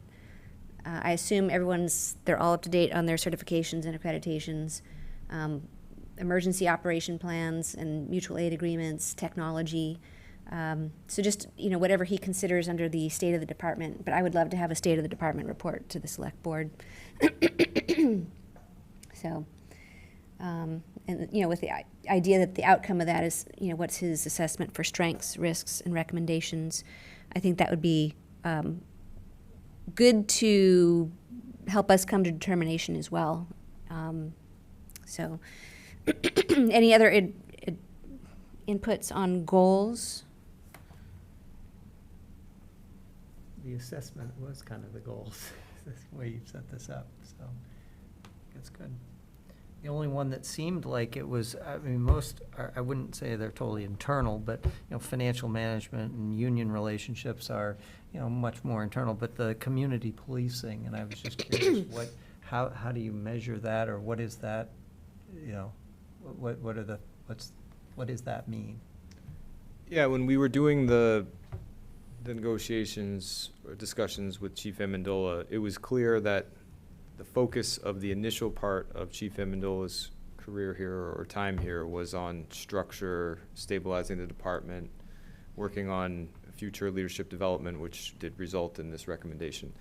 But what was also clear was the board had different ideas of what community policing might be. Some of the things that came up were cybersecurity discussions about interactions with the community, how things should happen in terms of outreach in the police department, body cameras, all the different things that are news in municipalities across the nation.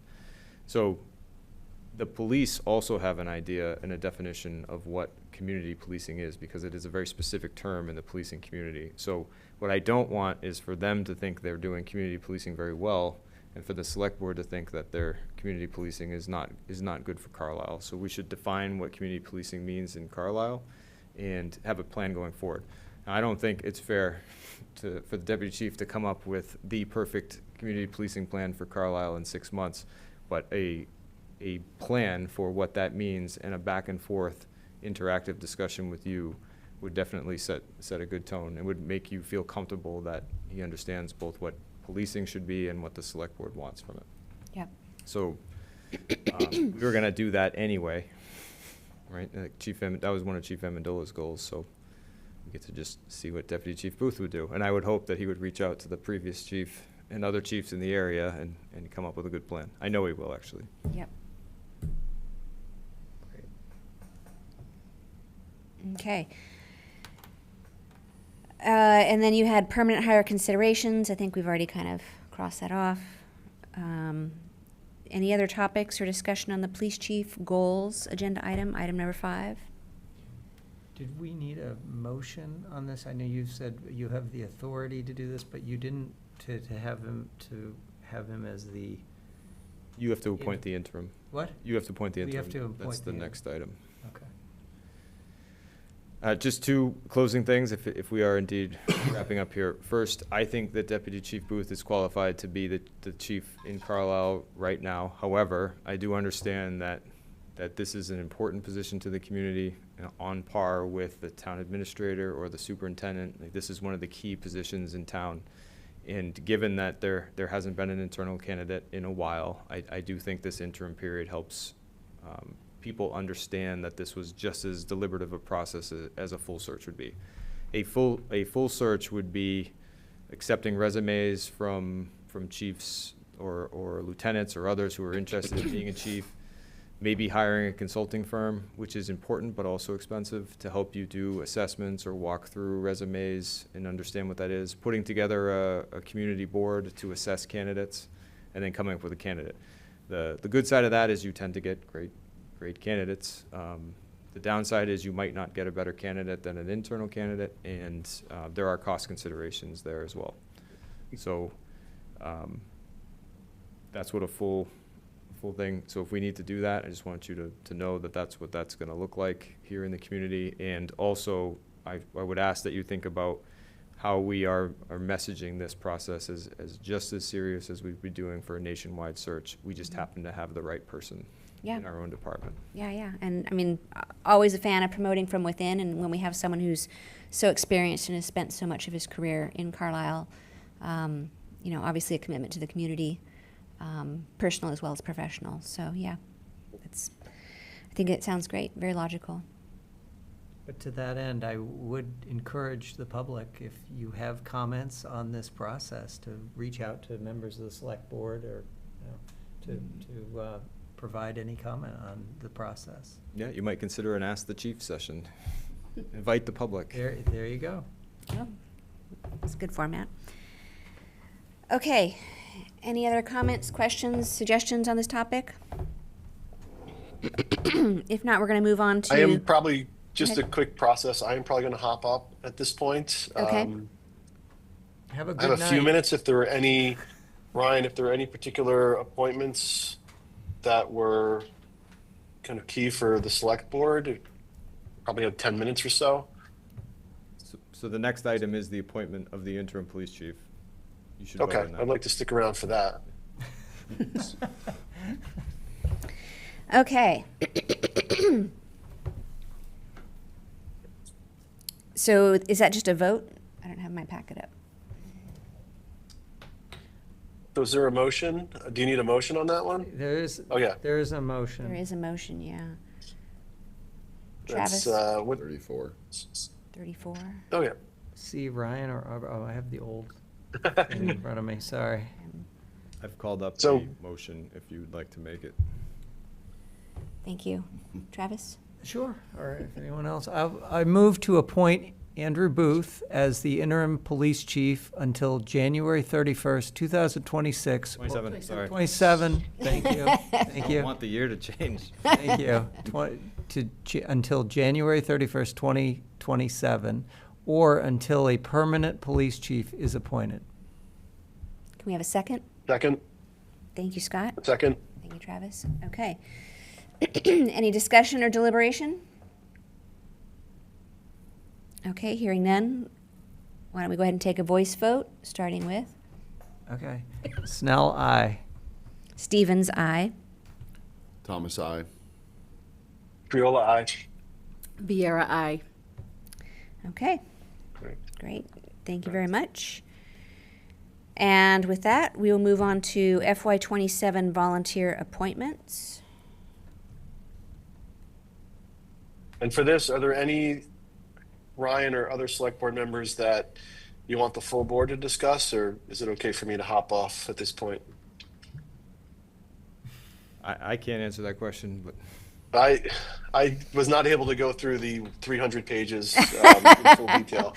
That's fine, Scott. Yeah, we got it. Thank you very much for Okay. participating on vacation. Sorry to miss this piece of it. But No, I'm sure there's a lazy river with your name on it somewhere. no, going to visit some family. So Okay, very good. all right, you. thank Thank you, you, everyone. Scott. Thanks, Scott. See you next care. time. Yep, bye.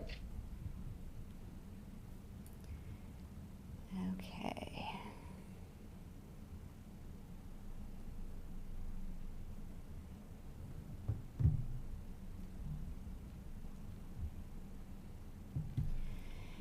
It was lengthy, wasn't it? Okay, so starting with So Gretchen will be joining us in a minute if you have any specific questions, or she can take you through the packet. Okay. Well, I was just gonna say, let's just start going through the packet. The first one up is the planning board. They had a different format than the rest. Maybe we come back to them. Starting with the Affordable Housing Trust, we see the slate there. We have the select board member liaison appointed. Thank you, Rebecca. Did everyone get a chance to read through the bios? I do know it was lengthy. Okay. It's a great way to know all our residents. It is, yeah, it is. And nice to see that there's some continuity with David continuing on as a member at large. So there is a motion at the bottom of that? There is. So we do need to move to appoint Rebecca. Can we get a motion to take care of that? I'm move to appoint Rebecca Vieira as the Select Board Representative to the Affordable Housing Trust with a term to end June 30th, 2027. Thank you, Travis. Can we have a second? Second. Any discussion or deliberation? Okay. Why don't we go ahead and take a voice vote? Or do we need to do a voice vote? Now we are done. Yeah. Okay. Roll call. All in favor? Aye. Any noes? We're good. Okay. And then there is a movement to, I move to appoint the fiscal year 27 slate for the Affordable Housing Trust as presented pursuant to confirmation of residence. do we have a second? Second. Thank you very much. Any discussion or deliberation? Is Gretchen on? She's, Oh, she's, she's booting it up. It'll take a minute. okay. I was just curious, confirmation of residence, was that still an open thing, or did our policy, did we confirm that with our policy? Our residency Residency? policy stipulates that they be on the census, right? And that so they're basically a voting member of Carlisle. They vote here, they pay their car tax here, they live here. I'd forgotten. I know we talked about that. I didn't remember if we voted that in as a policy then. Yeah, when was that, Ryan? Didn't we vote that in? Oh, that was in the winter, Yeah, dark Okay. months. All right. the dark months. Do we have that, did I say that right, the residency requirement? Yeah, that they complete the census, yep. Yeah, okay. Okay. Okay, and that is it for the Affordable Housing Trust. Yes. Is there That- anything before we go on? No. Do we need Gretchen to escort us through this, or can I think we can walk through. Did we need to vote on that, or? Yeah, I don't remember, did we We just just- vote? we were in did a discussion. voice vote, but I don't think, I moved that, and then was there a second? Was Dave seconded? Okay. Any discussion or deliberation?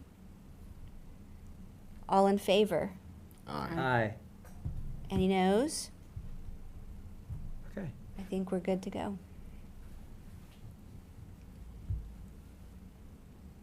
Okay, Agricultural Commission. It looks like the current membership is also the FY27 slate. So we have John Lee, Margie Finley, Mac Heisey, and Andrew Rogers. We do have a vacancy there. Obviously, a lot of opportunity here for folks in town looking to get involved. I'll make a motion to appoint the fiscal year 27 slate for the Agricultural Commission as presented pursuant to confirmation of residence. Can we get a second? Second. Thank you. And any discussion or deliberation? Okay, all in favor? Aye. Aye. Aye. Any noes? Okay, and the ayes have it.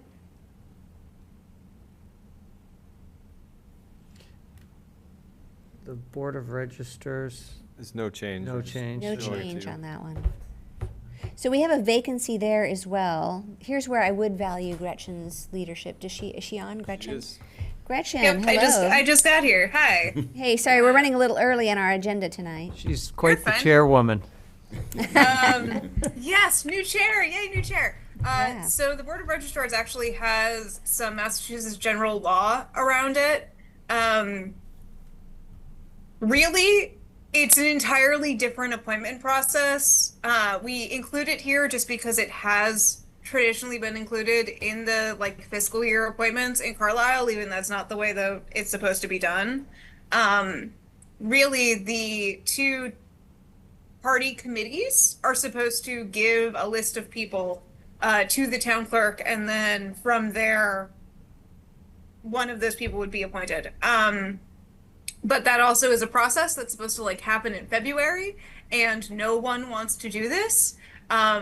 If anyone is interested, that'd be great. But it's really like it's a very different process, and we would be informed by the town clerk if someone is interested in being on the Board of Registrars, and one is willing to serve and is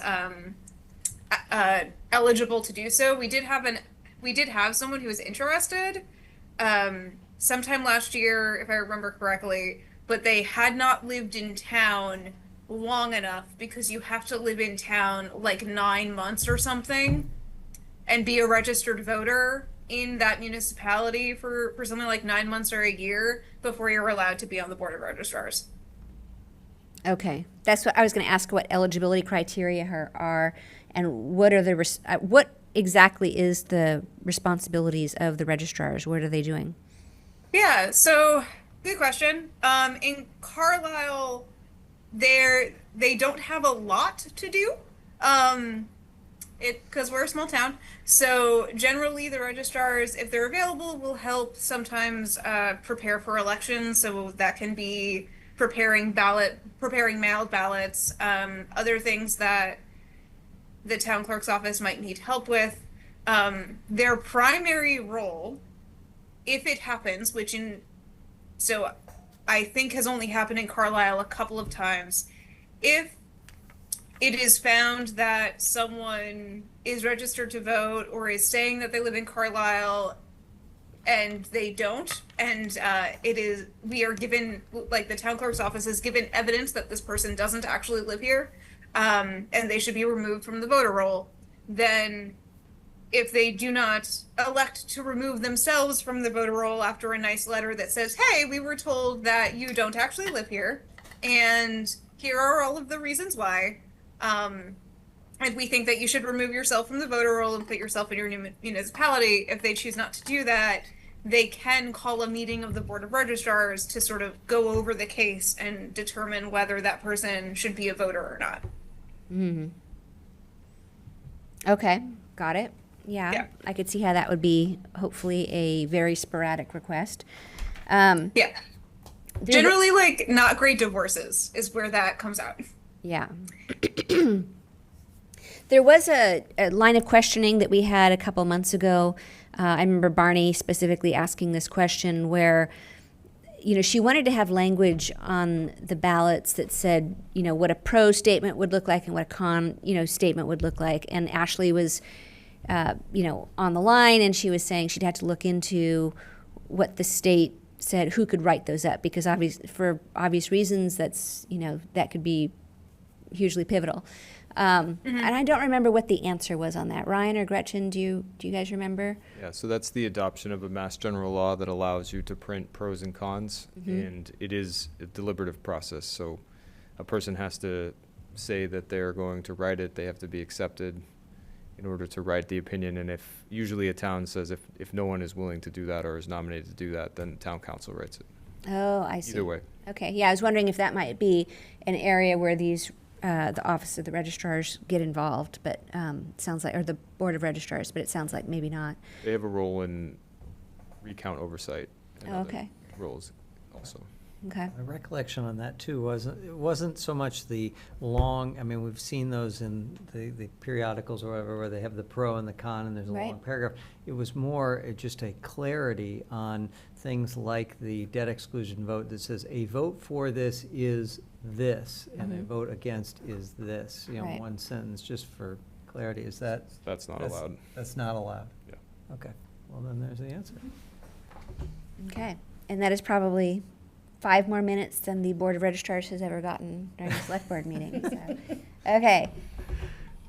Celebrations and Veterans Committee, we have no change. We have a vacancy, and, what a nice way to get involved, right? Cemetery Committee, okay, we did have a couple of changes recently on this committee. We expanded the board from 3 to 5 members, and we do have one vacancy, and the committee is recommending the addition of Rebecca Madden Sturgis, so we do need to vote that in. Can I have a motion? Move to appoint the slate of the cemetery committee as presented pursuant to confirmation of residence. Great. Can I have a second? Second. Any discussion or deliberation? Okay, we'll do a voice vote. All in favor? Aye. Any noes? Okay, ayes have it.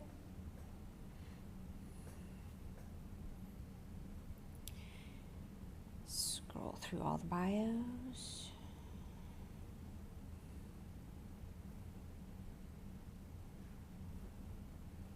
Okay, we're on Community Preservation Committee.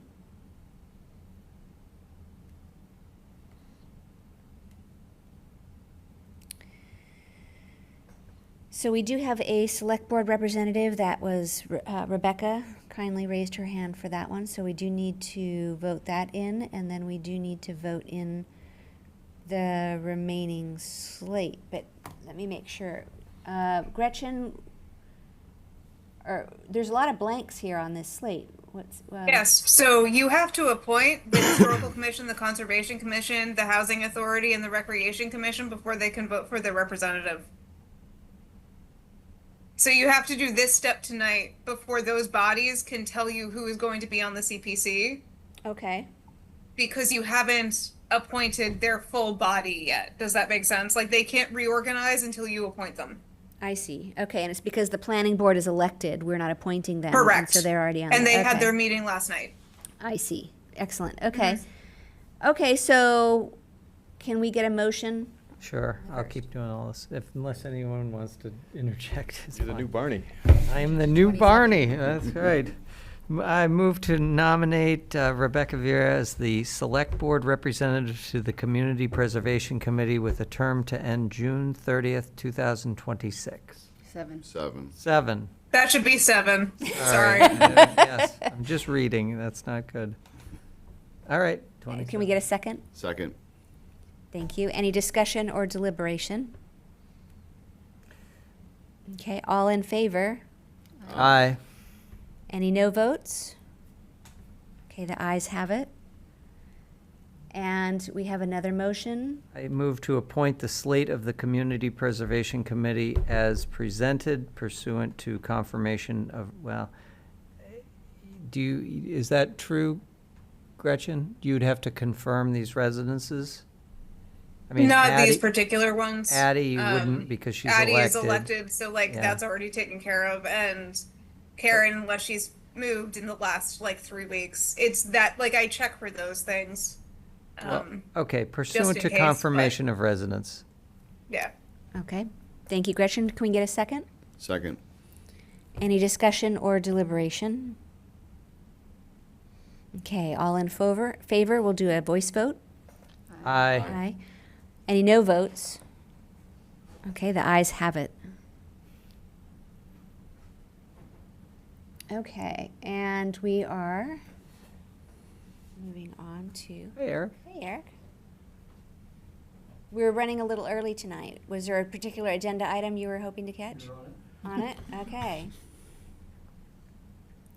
Conservation Commission. I know they've just reorganized, so they have looks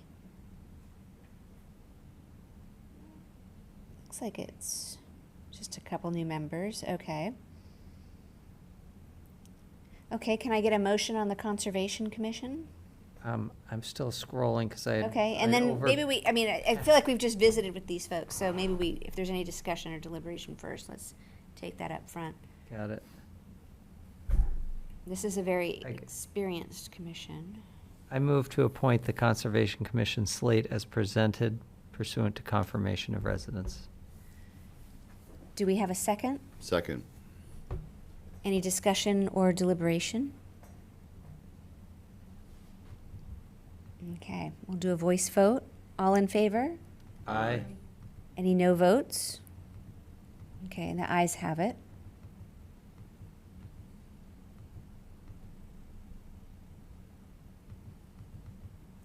I have to say, whenever I scroll by these bios, the experience, everyone's so high achieving, it's a great town to be a part of, right? Yes.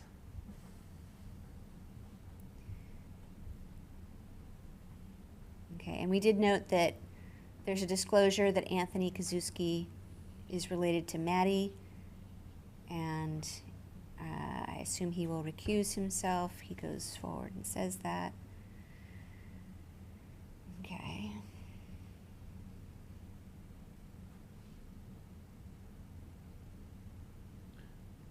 Conservation Restriction Advisory Committee?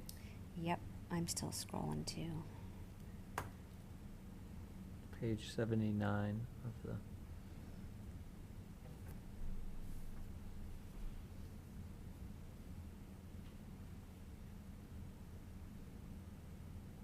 The famous Right, crack. yes, we're on crack, okay.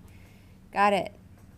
So the current membership, okay, Gretchen, is this a similar situation where once we move to a point, they will fill in the blanks?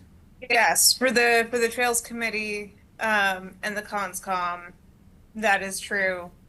So, Crack also wants to redo their charter Okay, and has told me that they are working on redoing their charter, which might also shift their membership a little bit. I'm not sure, but they meet in mid-June. They also have not provided anything to me that says like they have voted on this slate.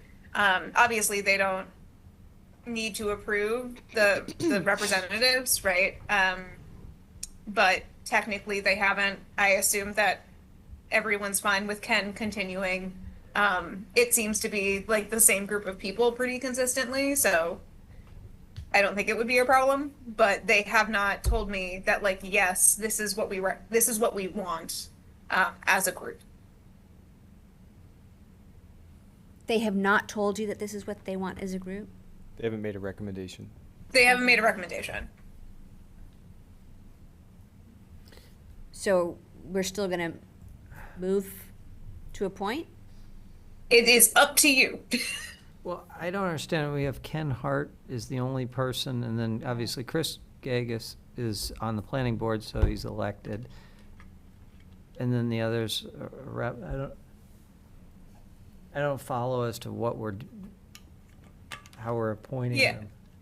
So you could appoint Ken and Rick, because technically in the Crack charter it does not mention anything about the Carlisle Conservation Foundation, and that is who Rick is representing. I imagine in their new charter they will codify that because historically there has been a CCF member involved in Crack. But Rick and Ken are the only two people who sent in applications. So Nancy, Madeline, who are the other two like at-large members, did not send in applications. So I don't know if that means that they want to take a break or if they just didn't pay attention to an email or didn't get an email. Like any of those things are possible. So Well, yeah. It looks like there's 7 members, and so they were appointing 3. They wouldn't even have a quorum. Right. Yeah. Mm-hmm. So maybe we hold off appointing. Yeah, let's hold off on that one. Gretchen, can you make a note that when Yep. they do figure out their charter Yep. and their membership slate going forward, we'll go ahead and move to a point at that time? Does that make sense? Yes. Okay. Okay. Physicist. So many great qualifications here. Council on Aging? Yeah. That were you? Yep. Yeah, Council on Aging. And here we have a big board, also very experienced. Anything we should know about the Council on Aging and Human Services, Gretchen? There were a few more applicants than there were spots available. So 2 of the applicants are spouses who wanted to serve on a board together. and for a couple of reasons that can be difficult.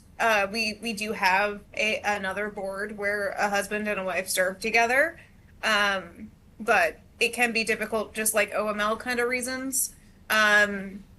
So we don't encourage it, but the select board has not made a policy one way or the other as to whether like people who share a household can serve on the same body. But the COAHS determined that this was their preferred slate.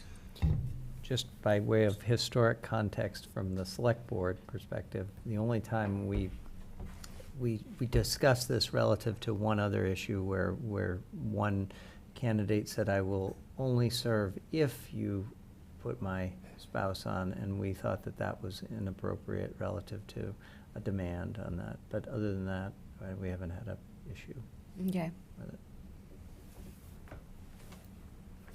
Okay. Any thoughts, Rebecca, Dave? Nope. Nope, okay. Can I get a motion?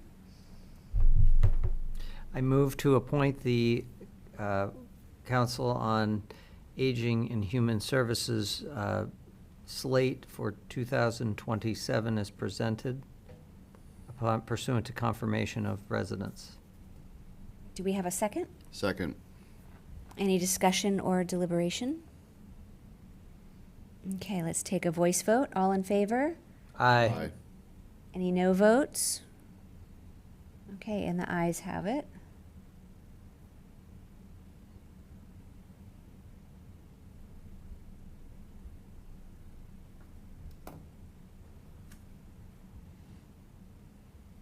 Wow, a lot of resume. We're just gonna keep scrolling on this one. Oh, here we are. Nope. Cultural Council, is that the next one? Yep. All right. Yes, Cultural Council.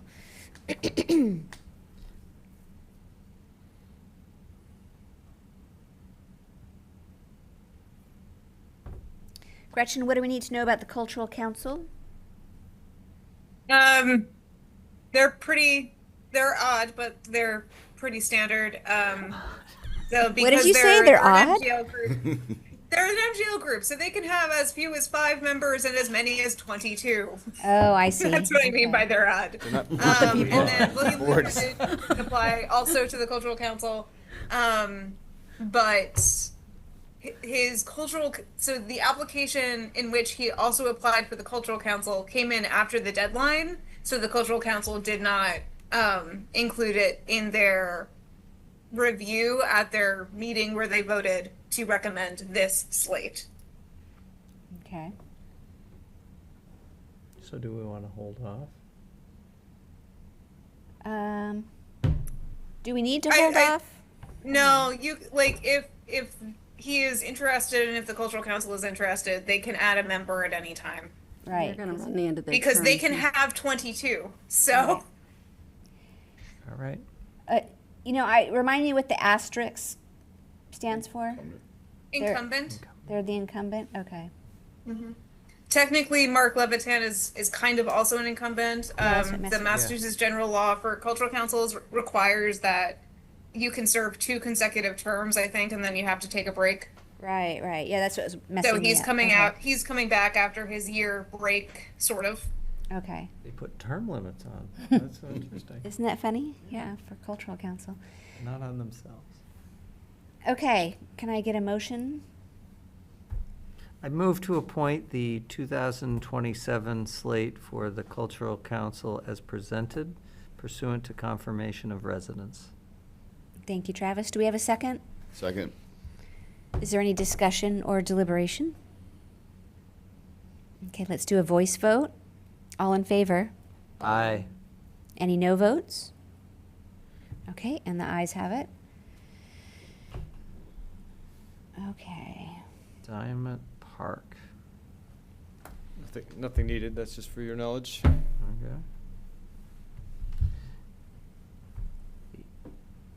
Yes. Okay, wait. ESC? Gretchen, what do we need to know about E ESC? They have a couple of vacancies left. That's kind of it. Glenn Reed's going to come back. Everyone's excited about that. And then there might be someone. Oh, they also, so they actually have, if you scroll one more page, they have redlined their charter. So they want those changes in their charter. You can separate these two things. You can say that we're going to talk about all of it next time. For the membership, the thing that they're getting rid of is the 2 associate members, the 2 non-voting associate members. So it doesn't really change anything for the slate that is presented because there were not enough applicants anyway. So they didn't have any associate members in the slate because there were no applicants. So removing those wouldn't make a difference, whether you choose to look at the charter this week or in the future. Okay. Do you guys want to present your charter, or what, walk us through anything, or what do you want to do? If you have questions about it, it's up to you. We can come back next time. Yeah, because it's not technically on the agenda. So, but do you have any comments on the volunteer appointments? Anything about your board? I'll take that. So we have. Why don't you go ahead and step up and. I should know better. Yeah. Introduce yourself. Introduce yourself. Eric Ballas, Knoll Farm Road, co-chair of the Environmental Sustainability Committee. Apologize for forgetting that. So we have a couple of openings. We have Christina, who has finished out her term, her normal 3-year term. She's reapplied. And we have Glenn Reed, who left the committee previously in this past fiscal year due to personal reasons. And he is applying to come back in another 3-year term. And just want to say a couple words. So Christina's been a long-term contributor, leads RTSD, phenomenal contributions to the entire effort. Glenn, similarly, from the beginning, I think actually, and when he did step away, he actually still followed through on all the obligations that he had signed up for, including a heat pump workshop for the residents. So the committee as a whole voted in favor of endorsing both of those 2 candidates. Okay. Great. If you don't mind, Christine, may I ask? Please. Can you just walk us through, tell us about your charter and the background of what you're trying to, just so that we have a precursor, even though we may not vote on it. Happy to, if I could ask for the other co-chair to join at the table. Hi, Christina Christodolopoulos, Hemlock Hill Road, co-chair of the Environmental Sustainability Committee. The original charter was drafted at the inception of ESC, and when everyone was still trying to figure out exactly what the committee was going to be. And so now that we're entering our 4th year, I think, it seemed like a logical time to sort of reassess, streamline some of the language, includes some master plan language that we've been working under, but actually was not included originally in the charter, and just to clarify some aspects that were a little muddy. So in essence, the charter hasn't changed that much, but it's just a little clearer, and we've incorporated the master plan recommendation to incorporate environmental sustainability into municipal decision-making. So. Okay. So in general, the board does not, we don't weigh in on things that are not on the agenda, first off. And then even if it were presented to us tonight, we would want to sleep on it. Of course. Deliberate on the next meeting. So give us a chance to read this, think about it, and then come back. In general, if I understand correctly, the Environmental Sustainability Committee was originally founded as an advisory group to the select board. And so that's what, we would be looking for you to, if we incorporated this as part of our decision making, obviously we'd want you guys to socialize what the environmental sustainability, aware decision is. What sort of data do you collect, and what do you, when you push us information to, inform our decision making, what sort of data sources and resources do you guys have at your disposal that you'd be drawing from? You can start. Yeah. So on one side of it, we roughly divide it. Everything in the world is connected, right? It is. But we have the sort of the natural environment as kind of a big category, and the built environment. In the built environment, a lot of the information that we work with is guided by what's happening at the state level. You know, and in the big scheme of things, it obviously rolls up to the federal level. But for example, the state of Massachusetts has a 25-year or 2050 decarbonization plan and a pathway to do that. They have funding associated with that. The Green Communities and Climate Leader programs are part of that. And so one of the things that we do is we collect a lot of opportunities. When you say information, there's sort of data, there's all sorts of things, but we look for and work closely with town staff, Sarah Wasserman in particular, for example, to identify opportunities for Carlisle to benefit from the funds that are available, largely at the state level, but also federal when it's available. I might be jumping around a little bit, but we look for performance and economic data related to solar, right? So solar-owned municipal buildings, or heat pumps, the difference between heating from fossil fuels versus air-sourced heat pumps versus ground-sourced heat pumps, first cost versus operating cost, stability of the cost structure, things like that. And in the Climate Leader application, as an example, we provided analysis and data to both the Select Board and to FinCom to understand what it would mean over this 25-year horizon as Carlisle would embark on the decarbonization path that was part of the Climate Leader application process. Okay. So that's some examples.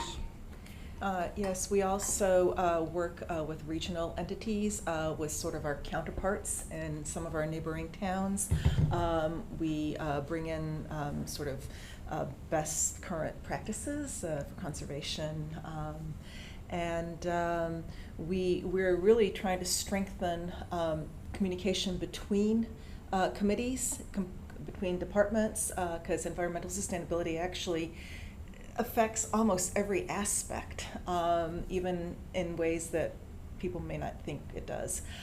So we're trying to break down the silos. We're trying to have input, and thankfully I think we've been welcomed with our advocacy voice, if you will, on decisions just sort of across the board. And we try to sort of bring a middle ground approach to ensure that environmental sustainability is a consideration. Yeah. All right. Do you guys ever collaborate with any of the other groups in town? And I'm thinking here specifically. Go ahead. Absolutely. Yes. Thanks for. We should have mentioned that more. Yes. Yes, quite a bit actually. A recent example would have been the MBTA process. Sure. Yes. Where we played a very, I'd say, a significant role in providing additional information. The planning board had an incredibly difficult job, for sure. Yeah. And so when it came to things like the impact of traffic, right, we were able to provide some data that we were able to ascertain from the state in terms of traffic flows through the town on major arteries. There's the other information related to. So we also were able to incorporate some environmental natural environment aspects in some of the language in the bylaw, and so that it could be less negative impact environmentally. While just still by accomplishing, right, while achieving the goals, but also having considerations of, well, if we actually have this language versus that language, it have a slightly negative, less negative impact environmentally. So there was a lot of communication.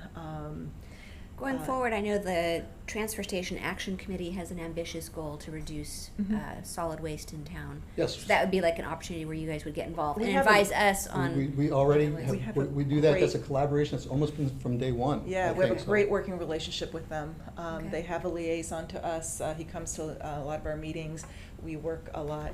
In fact, we have started discussions, but it sort of got pushed on the back burner, of a way to address the disposal of invasive plants, which can be a huge issue in how to address invasive plants in general. And so, yeah, we have like ideas moving forward, and we work really closely together. So we've done collaborations with CONSCOM and you know, Yeah. so we actually make an effort to have members of the ESC participate as, just observers, but, to. Liaisons. Yeah, liaisons to other committees. We have seats on certain other committees, like the Safety Committee. And I think there's a number of different ways that we try and do it as much as humanly possible, including the Select Board. And we also collaborate with regional entities, and I'll have an example, it's on the board right there, with ORS. So we're a sponsor of an event that they're having on the 13th to remove water chestnut. Right, yes, I read about And that. so it's, we're trying to find ways that, to work with entities that further our work plan, our mission. Okay. And I should just say our mission, the two main focus areas of our mission is to advocate to you and to incorporate in decision across the town, but also just informational outreach to residents, and so to try to adjust habits. And Yeah. so those are our two main overarching missions, and of course other things come into play on a lesser Thank you very level. much. Thank Yeah. you. Thank you for your Any time. questions before they leave? Okay, great. Thank you very much for all you do Thank you for coming tonight. for your time. Okay, and Ryan will revisit their charter on another date, on another agenda. Okay. Okay.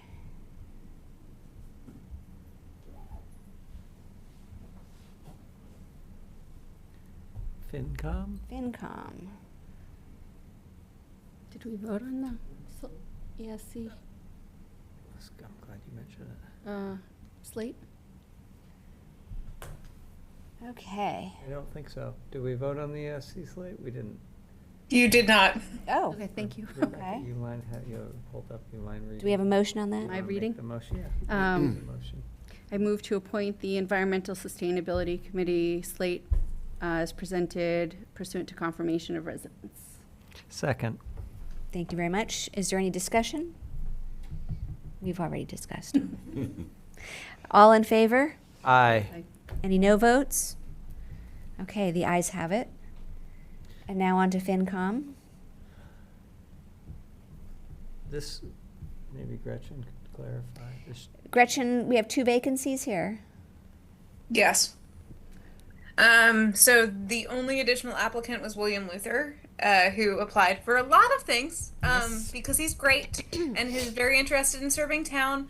But he applied for a lot of things, and with how the bylaw for the finance committee is written, and also just like the logic of ethics, you can't serve on the finance committee and then also serve on another board where the finance committee would have oversight of a budget that you would be expending, right? So that like actually kind of turns off a lot of things, right? Like he would have to resign. He's currently on the Affordable Housing Trust, William Luther.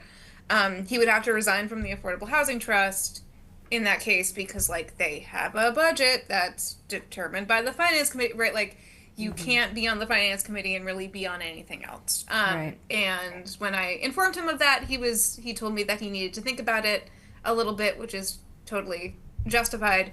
But he hasn't let me know what his preference would be at this juncture. Also, FinCom hasn't really met again to let me know that like, oh yes, we have voted that Mark Bernstein should be re-upped, but I kind of assume that they're fine with Mark being re-upped. And then yes, you have 2 vacancies. Okay. Okay. I'd like Mark Bernstein, even if the finance committee doesn't. So, I'd be happy to make a motion. I move to appoint the finance committee slate for 2027 as presented pursuant to confirmation of residency. Do I hear a second? Second. Is there any discussion? Okay, let's do a voice vote.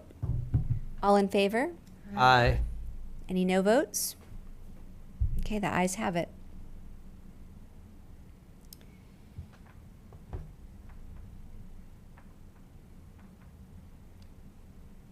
Historic Commission. Historical Commission. Gretchen, what do we need to know about the Historical Commission? So Sarah Smith is the planning board rep.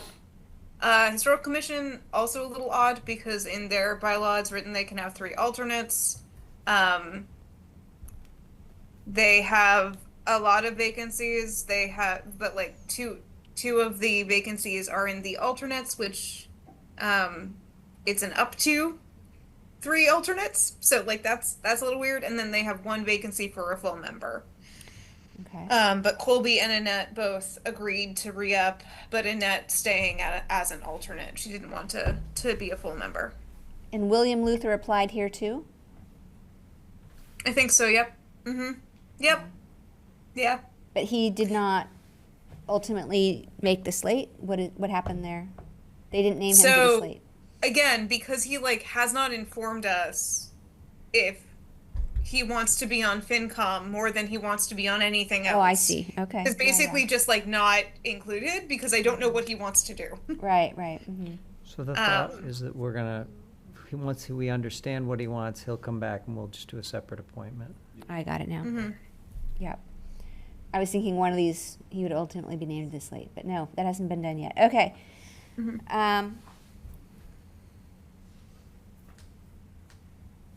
I'm happy to make a motion. if you'd like. Yeah, I don't think there's anything we need to deliberate on this. Why don't, let's have a motion. I move to appoint the Historical Commission slate for 2027 as presented pursuant to confirmation of residency. Do we have a second? Second. Is there any discussion?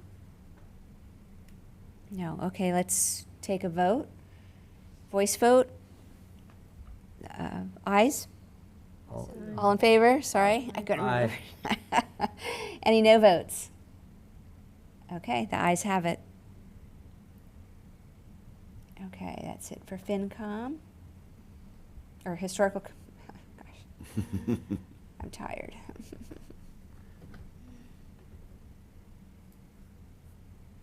Land stewards, is that, Yep. did I say- Can I just ask a question here? Because so I went back and we have William Luther. We had confirmed him on the slate for the Affordable Housing Trust. His term on the Affordable Housing Trust wasn't finished. Okay. Yeah.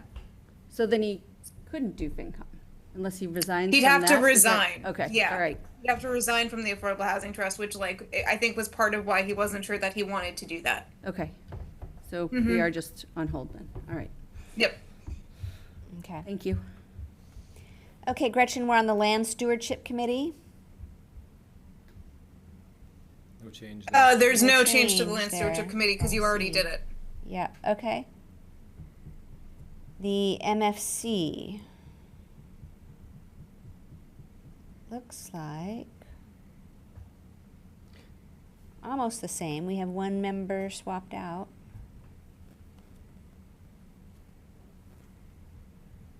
Okay, and Travis is on there, but we don't officially need to move to appoint him to that? I think He's not there as your representative. I'm there as a member of that, Oh. so. Kudos to you. Okay. Okay. I think that's I've forgotten the reason. I think that's in the charter, isn't it? Or there's a reason? No. No? A select board member is not included in the charter. It's just that they had a vacancy and you volunteered to fill it. In perpetuity. And then you re-volunteered. You volunteered again last year. You decided you'd keep going. Oh my gosh, it was a legacy thing because I think prior to that, Kate was on it, yeah. And, yep. Okay. Okay, any discussion on MFC? You want to make that motion, please? Okay, can we have a motion? I'll move to appoint the Municipal Facilities Committee slate as presented pursuant to confirmation of residence. Do we have a I second? second it. Thank you. Is there, I guess, no discussion? Can we take a vote? All in favor? Aye. Aye. Okay. Any no votes? Okay, the ayes have it. We're scrolling. Police Board, Police Station Building Renovation Committee, no action, excellent, okay. Retcom. We have a couple vacancies there, huh? Gretchen, do we need to know anything special about the Retcom? Nope, just that there are vacancies. If anyone would like to go help them. Okay. There are also only 1-year vacancies. It would be done in 2027. Yeah. Okay. Okay. Do you have that? Can we have a motion? I'm still looking for Um, it. Go ahead. I move to appoint the Recreation Commission slate as presented pursuant to confirmation of residence. Do we have a second? Second. Thank you. Is there any discussion? 142. Thank you. Okay, all in favor? Let's take a vote. All in favor? 41. Aye. Aye. Any no votes? Okay, the ayes have it. And we are on to Missed that. Safety Committee. Okay, and here we need to appoint someone from the Select Board. Dave had volunteered. Thank you, Dave. So we're gonna do this in 2 parts. We need a motion to nominate Dave to the Safety I Committee. move to nominate Dave Thomas as Select Board Representative to the Safety Committee with a term to end June 30th, 2027. I'll second. Thank you very much. Any discussion or deliberation? Okay, let's take a voice vote. All in favor? Aye. Aye. Any no votes? Okay, and the ayes have it. And another motion to appoint the slate as, yep, I move to appoint the Safety Committee slate as presented pursuant to confirmation of residency. thank you, Travis. Do we have a second? Second. Is there any discussion? Okay, let's take a voice vote. All in favor? Aye. Any no votes? Okay, and the ayes have it. And next, Town Meeting Studying Committee. Now, I was under the impression that there's no action there. Okay. What is happening with that? Is that disbanded, or It's going to be. do we have to disband it as a active Select Board? Okay. But it's not done yet. Wayne's still gonna debrief us, is that right? Ryan? Yes, so they've missed their deadline, but they will be coming to you. Yeah. Okay. Okay. We don't need to extend their term. Is that done? From what I understand, they're just gonna bring their final report to you. They're done.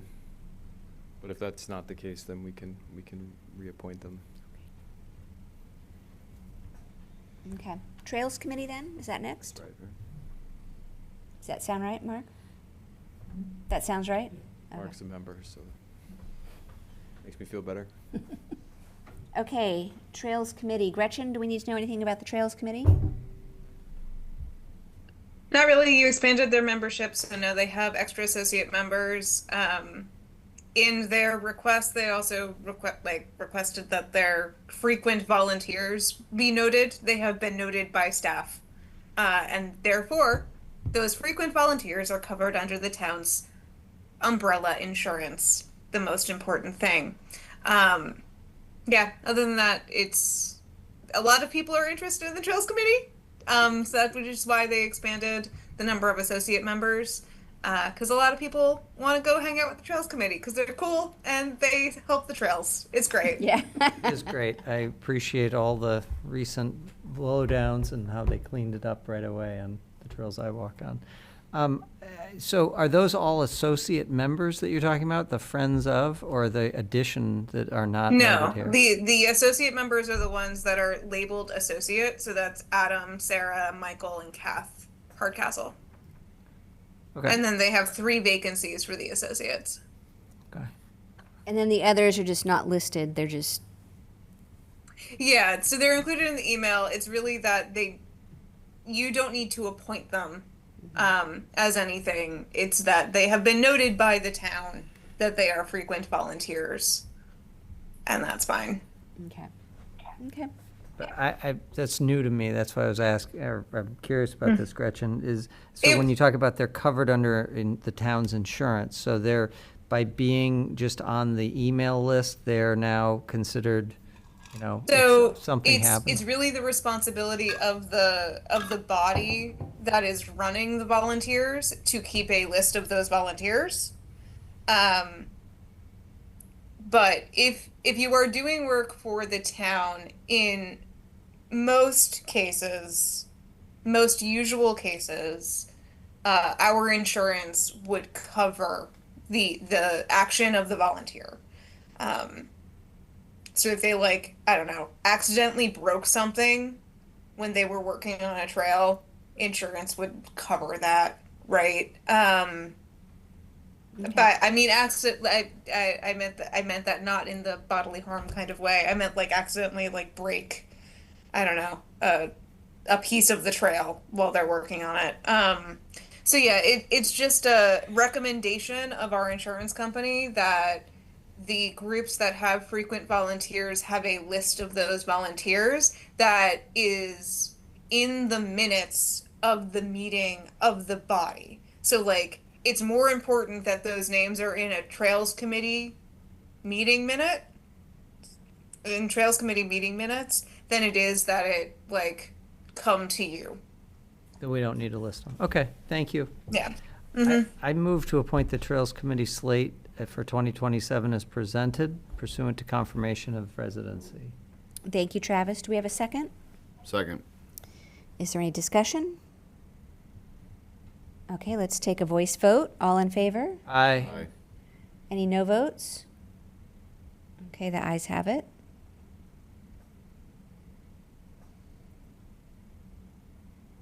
A lot of pages to go through. A lot of pages on this one.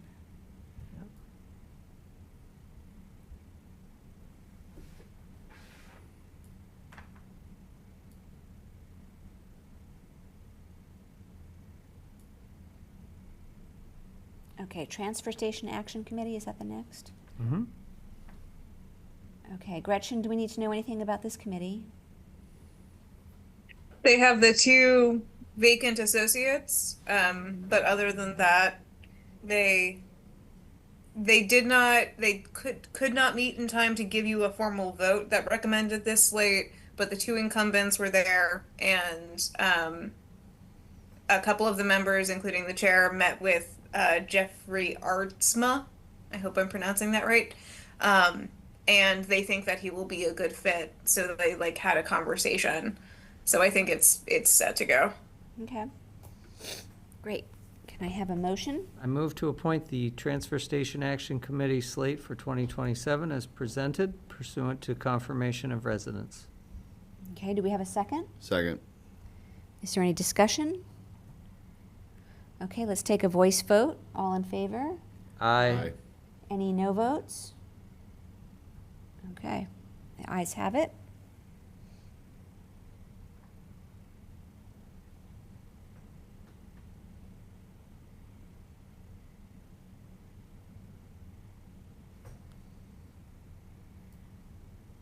Okay, the Youth Commission.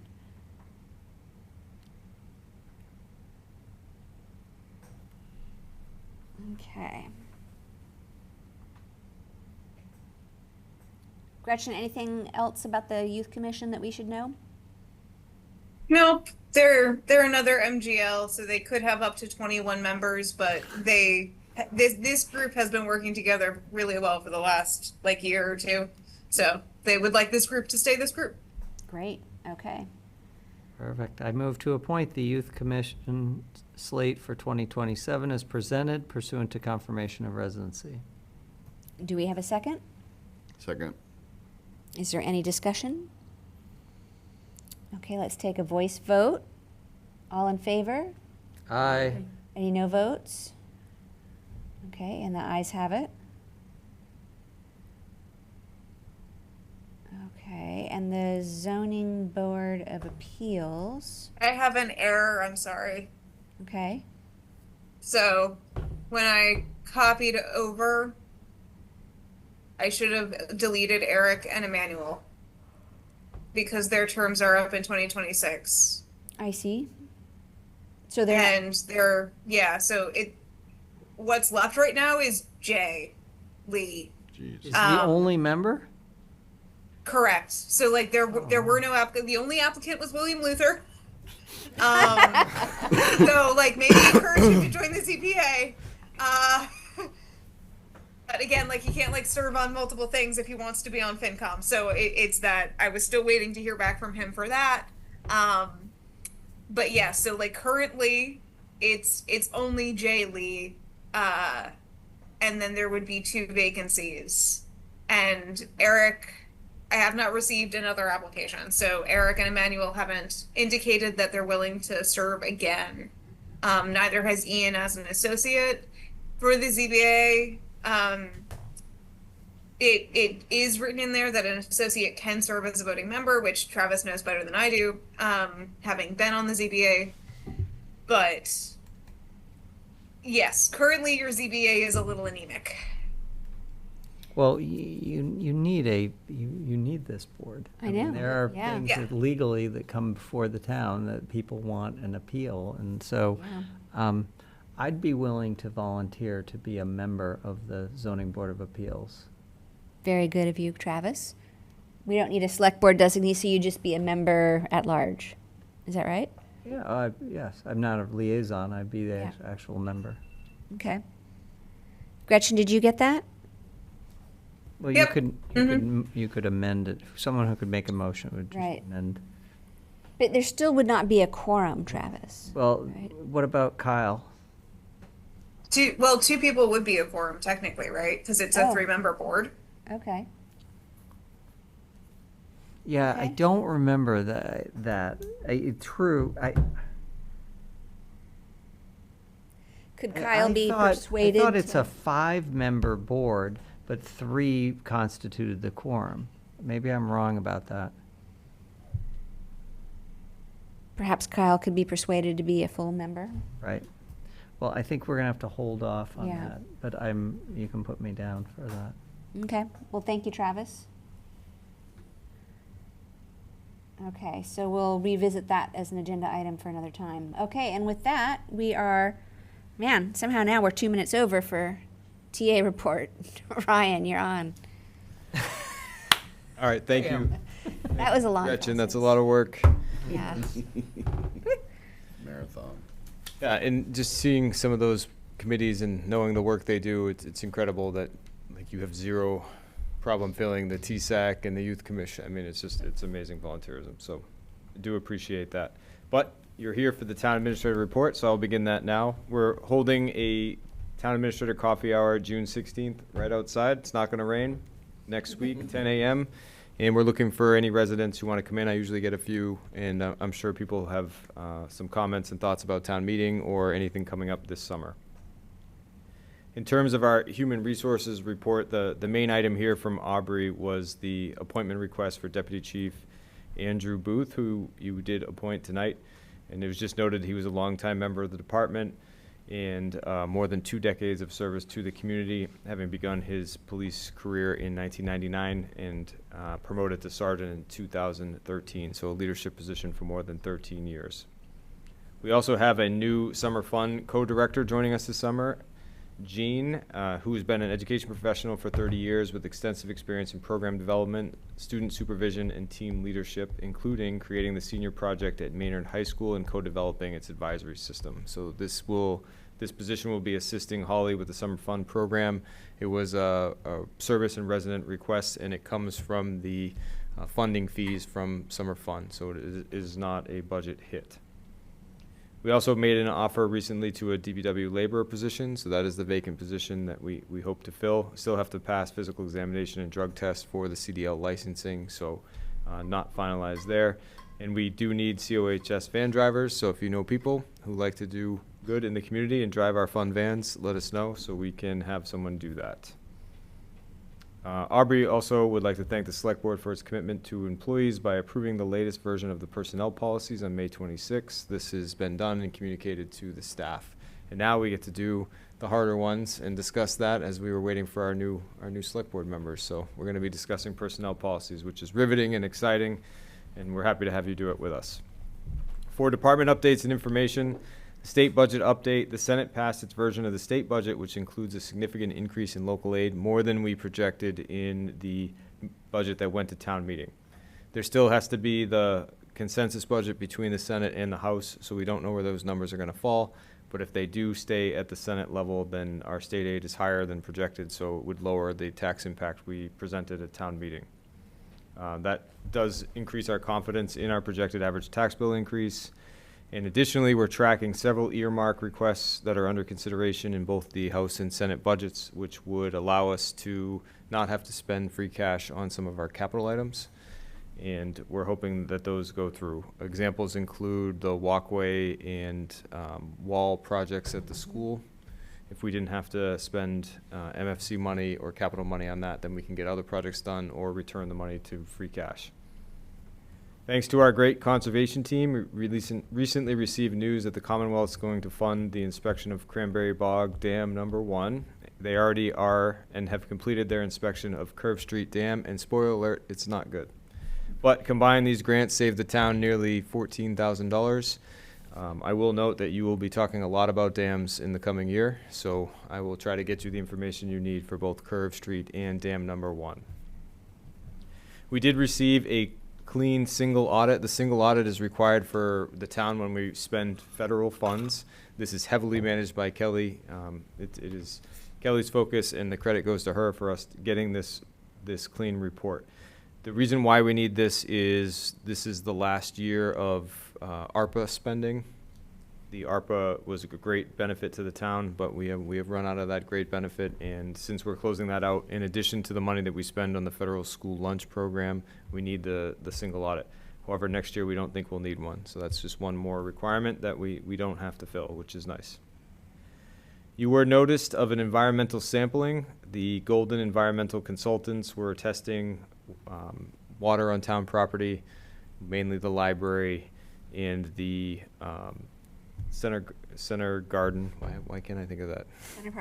Center Park garden area, and this is related to investigations for the Ferns project, which we have discussed and you have supported.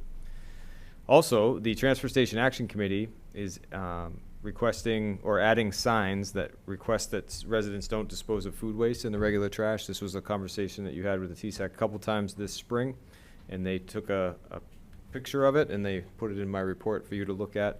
They were just notifying you that that's up now, so you understand. It was recommended that they bring that to you. And the Western Street culvert, so some good news in Capital. We received final confirmation from engineering team that the Westford Street culvert repair project has received a certificate of compliance from the Conservation Commission, which means we do not need to do the expanded project, which would have been many hundreds of thousands of dollars. So that's good. We'll continue to monitor it to make sure it's a good solution, but I drive over it every day and I'm thankful that it's working. For capital project updates, the elevator modernization project, which was now approved 2 town meetings ago, is starting on June 17th, which is next week, and it will be followed by work in the town hall and the library. The order of that will be dependent on the library renovation project and when it makes sense to go into that building. The school's going first so that that repair can be done before the school year begins. So they're ready to start, and we'll end it before the school year begins. Hopefully that doesn't speed up the summer. We're coordinating with the library, as I said, to make sure that we are timing that with the renovation. And then for town hall, for any functions that happen in the second floor, we will have accommodations in place for anybody that needed the elevator in terms of accessing services. So we're coming up with a plan for that. For our annual road maintenance project, that's going out to bid next week before the end of the month and is due back July 7th. So we'll know how many roads that we can do. The primary bid includes, and this is not new, this is a published report, but Heald Road, Pope Road, South Street, West Street, and Judy Farm Road, with alternate bids including the Audubon Lane drainage, North Road, Indian Hill, and Autumn Lane. We do not think, with the reserves of Chapter 90, the money that we need to reserve for the Connected Carlisle project and the amount approved at town meeting, that we'll be able to do all of that, but we're hoping that the bids come in low and we can accomplish all of that. And lastly, for these capital projects, the Connected Carlisle sidewalk project, we did not receive the final design grant for the sidewalk. It would have been our 3rd grant for this project. I guess the 3 was too many, but this project connects Church Street all the way down to Stern Street with sidewalks. And it is going to start now that we know the funding solution is going to be Chapter 90. So that design work will begin at the end of this month, culminating with construction documents and a bid, which will allow us to see how much of the $600,000 in grants we've secured so far will be able to accomplish our sidewalk project. We're also working with the Diamond Park Group and the CPC to understand how we can maybe close some of the funding gap that we anticipate with ADA accessibility and connection to those projects. And also, we are coordinating with the Historical Society to make sure that we do not cause any problems or damage with the historic backstop in the ball field. So this is a multifaceted project. That's historic? It is. Backstop? It is. The brick one, the stone one. Really? And we are not to touch it. We will not. We will not. All right, CPA projects. Diamond Park. This is going to be on your radar this year as the subcommittee finalizes their work with Lula Architects on the design of the new toddler playground. This has been coordinated with our engineering team so that it connects to the sidewalk, and we expect both to maybe begin next summer after these design processes are done, assuming that there is a positive vote and design for you to consider through CPA funds at the next town meeting. So you should expect us to provide you significant updates and maybe a presentation from this group after it gets approved, if it gets approved by the Recreation Commission. So that is going to be a big part of your town meeting in the spring. Also, I prefaced this a little bit, but the Cranberry Bog Dam #1, I did review these repairs with Megan, the temporary repairs that were done. If you go and look at it, there is matting down that is netting that is keeping the erosion in place. So what happened was they took a really big compactor and they cleaned up all the burrows. They added soil and material and then put the netting in there so that the dam can be at least stabilized for now. There was significant burrowing to the point where none of the engineers nor the contractors were willing to work on the dam. So the temporary repairs were the ones that were visible and that we can see, but there's still more damage in there. So we're going to need, the CONSCOM is going to need to hire an engineering team to discuss the dam and its future. And I would expect this to be a significant talking point in the coming year and a significant expense as well. All right, building construction projects. Speaking of expense, the police station renovations, the final contaminated soils are gone. The dirty dirt is finally gone, allowing the contractor to complete some foundation work. Once these are in place, we expect construction to accelerate quite a bit.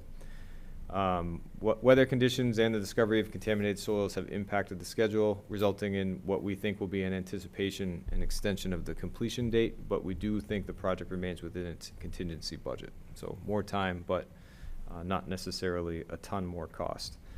For the fire station renovation, with voter approval now secure, the project team is going to work with the OPM to finalize our contract. I saw a version of that today, so we should be able to sign the contract by the end of the month and start with construction, which is expected to begin in August, believe it or not. It has been a long project. Design time, heading into construction season. For the DPW renovation, we intentionally paused design depending the outcome of the town meeting and the election. With that complete, we will start introductory design meetings with the selected architect and the DPW building committee, which Travis is the chair of. The resulting conceptual plans and project direction will be brought before you so that you can understand where the project's going before we start the actual design and construction document and bidding in anticipation of the 2027 annual town meeting. Lastly, the library renovation. We looked at contracts for this as well today for both the temporary space and the construction project. The library you will start to see moving trucks moving the library to the temporary space, moving other items into storage and protecting some in place while the construction starts. So that's going to be a significant impact on the community. Martha and I talked today about how to communicate that because programming will continue. It's just going to be in different spaces around town. All right, some employee recognition. First, if you go upstairs, you'll see the Eagle Scout project and plaque where it labels all of the Carlisle Eagle Scouts. In addition to being, humbled by how many people are Eagle Scouts here in Carlisle, Al did take that and update it. So it's one of the things he does around here is updating our plaques and making sure that they are all good to go because residents do like that. Stephen also wanted to recognize Al for his ongoing support at the police station. He comes in on weekends and holidays. He comes in on Monday holidays a lot to finish the lobby floor here in town hall to make sure that it's good and presentable. And he does this all within his limited part-time hours. So, he doesn't charge us more. He just comes in when it's necessary, providing excellent service. And he's just one of the people that works around here and makes this place nice. And not a lot of people know that, and we think they should. For reference, Stephen Kearney. Stephen, yeah. Well, We get Steve and Stephen. they're new members, I don't know. They know. That's right, Stephen Canary, our facilities director. And then for Chief Amendola, so I was texting him tonight. He was appointed last night. We're gonna have lunch because I missed his goodbye luncheon on Friday. But I'm pretty sad to lose a talented department head. But I'm excited for his future, and I'm glad he's staying in the region. In just 3 years, he was able to stabilize and modernize a small town police force, building a sustainable structure that was less reliant on part-time service without adding additional costs. So this will assist the town in years to come, as it'll help us with recruiting and retention. He also brought in animal control resources, a donated drone, several community initiatives like Cones with a Cop, which is very popular, and of course Athena, who might be the most popular member of all of town staff. So the future of the department is bright thanks to his work and his help with increasing our professional development, to include tonight the development of our new interim chief, who we're excited to have. Some upcoming topics for you are your select board goals, and many of the capital projects I just mentioned are also going to be a significant part of your agenda in the coming months. We have some approvals, or a approval for a rotary sign for you. Those are always in my town administrator report. And just so you know, and so the community knows, any sign that goes in the rotary, we make sure that it goes through the approval process and meets your standards, and if it doesn't, we do remove them. So there are occasionally rogue signs, and we do deal with it. So if you see a rogue sign, let us know. It's one of my favorite things to do, to go take rogue signs. Also, it just gives me an excuse to walk up there. I really do like it. And one motion for you, I'm asking you to entertain. The Andreessen family is looking for town space to hold a memorial for Carl. And I linked his obituary for those who don't know Carl and his impact on the town. But they're looking for either June 27th or July 11th to use the patio over here. And because it's not a town function, it does require your approval if you'd like to grant it. I'm happy to be the sponsor, or any of us I'm sure would be. I read that and I was very touched that his family wanted to make that happen. And it sounds like there's been a delay of some sort. I don't know? Yeah, and we don't necessarily know why, but there was, yeah. Okay, no worries. Yeah, put me down as a sponsor, or Travis, it sounds like. Yeah. I didn't know him, so if you knew him, please. But do we need a motion from You the do. select board? Oh, we So do. I'd move that the Andreessen, to allow the Andreessen family to utilize the Clark Room patio on June 27th or July 11th for the memorial service. Is Can we that get a sufficient? second? Can we have a second? I'll second. Thank you very much. Is there any other discussion on this? Okay, let's take a voice vote. All in favor? Aye. Any no votes? Okay, the ayes have it. The last part of my report is just some topics coming up at your upcoming select board meeting. The town meeting debrief that the moderator wants to have with you is scheduled for your next meeting. Also, I think that the town needs to have a discussion about vocational school with the school committee. They're pretty and reasonably distracted by the interim superintendent appointment process right now. But with the opportunity for students to go to vocational school and the costs that are related to that and the service that might be necessary for some students, I do think the select board and the school committee have to have a conversation about it. It's been 2 years that you've been trying to, so I think this gives us the impetus to actually make it happen. And then the MVP group is going to make their final presentations to you. This is several recommendations about vulnerabilities in the town. The first one that we are attacking is culvert vulnerability. We did apply for a $600,000 grant to design some culverts for repairs to make our money more efficient in terms of culvert replacement and repair. But Julie's going to come in and talk about MVP generally and some items that will be coming onto your capital plan or radar and topics in the future. These are only physical vulnerabilities? Vulnerabilities related to climate change, yes. I see. There's also social vulnerabilities as well. So it's anything that may endanger the social or physical structure of the town due to climate change. Okay. You know, go back on your vocational schools, Ryan. We absolutely need to have a discussion there. Do we ever, at any point, talk to the vocational schools themselves? Like, I'm really curious as to why they suddenly are accepting students when they had a stated position of not, or do we look forward to our school committee to bring that information when they come? I think you should be having that conversation, and also who's managing students that go to vocational school. Yeah. Although I'm happy to help there, I don't think the town administrator is the best person because of the educational component of it, because I don't understand, I'm not an expert in that. Funding is my thing, right? But which superintendent or how they're doing it is important. And then, should we be looking at a regional agreement again? And I'm not saying we should or shouldn't, but Right. if there's going to be a lot of students, then there has to be a cost-benefit analysis done. Yeah. Okay. Okay, anything else? That's my report. Welcome to the new members. We talked to them about agenda and all things Carlisle, so we're excited. Great. Okay, last agenda item for tonight is item 8, review of warrants and minutes. Where somehow I've managed to scroll all the way up.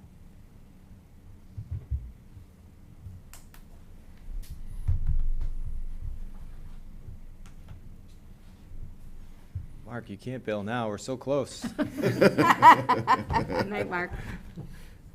Okay. What do we need to do here, Ryan? We have to approve the minutes for May 26th, I believe. Yeah. The warrants, who's signing off on those this week? Scott signed off on them this week. Does he get a DocuSign then, or what, how does that work? These are from last week. I see. He's already signed off then? Yep. Okay. We include them for your review, but you do delegate that responsibility to, I think, Dave, right? Dave, you took that on? Yes. Okay. Or no, Scott, you're the No, back. Scott and me is It was Becca. Scott and Rebecca. Yeah. Totally got that wrong then. Okay. And I was gonna say, I'm just kidding. so can we get a motion to accept the minutes? I move that we approve the minutes from May 26, 2026 for the select board meeting. I'll second that. Thank you very much. Any discussion? Okay, let's take a voice vote. All in favor? Aye. Any no votes? You can vote even though Yeah. you haven't attended, just so you know as a Right. policy, there's no problem. That is true, yeah. Okay, any no votes? Okay. The ayes have it. Thank you very much. And I think that's the evening, right? Can I get a motion to Oh, no. adjourn? Any No. community input? Community input. Thank you very much. Oh, we're not, actually, I gotta flip the page, huh? That's what's Oh. going on. Liaison reports, too. Yeah, well, Any liaison reports? We're good. Okay. no, but it looks like you have a community member. We do have community, okay. Is anyone on the line? Or Christina, community input? I just have a clarification question, if I may. Christina Priscilla-Willis, Montgomery Road. So we were under the impression that members of the same household could not serve on the same committee. The reason I'm asking for a clarification is because we have the spouse of one of our members who has expressed interest, and we said, no, that wasn't allowed. But we do have a vacancy, and this person has actually been very helpful with Wood Sustainability Day. And so, can we say, yes, go ahead and apply and go through the process and sort of leave it in your hands to decide? Or is it a no, or? I don't know that it's hard no. Gretchen, you were saying this introduces complications, but there's not a, what, do we have a Yeah, policy?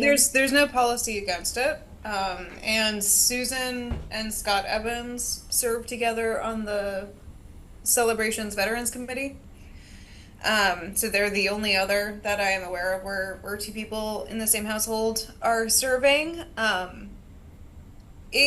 So like you can run into some funky gray area just because of the OML stuff. Like if you're in the same household and you happen to talk, and then if spouse one then talks to another member of the body, and so I'm gonna use you guys and just pretend that two of you live in the same household, because you're a 5-member board, so it makes the math work.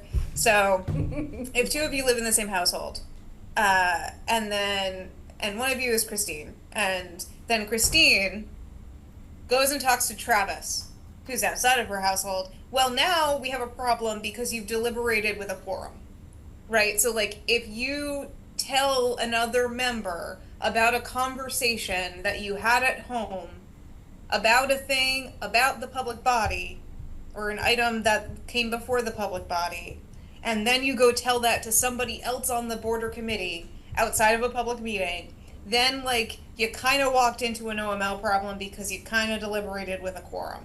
Right. It like, would somebody catch it? Maybe, probably not. Would it like really, really come up that often? Again, maybe, probably not. So it's the like, do you want to just issue a like, hey, be aware that you could run into this problem, be extra careful about talking about anything, any item that should come before the public body with a public body member outside of a public meeting, especially because you live with one. So like if you talk about it at home, you really shouldn't talk about it to anybody else. So no ESC pillow talk is what she's saying. Yeah. I think education's or- a helpful part there. So we just educate people on it, but we are short of volunteers on many of these committees, and if that was helpful, I don't see a problem personally. Have them submit an application then. Okay, will do. Thank Okay. you so much. Absolutely. Any other community input? Okay, hearing none, can we get an motion to adjourn? So moved. Second. Okay, 9:56 p.m.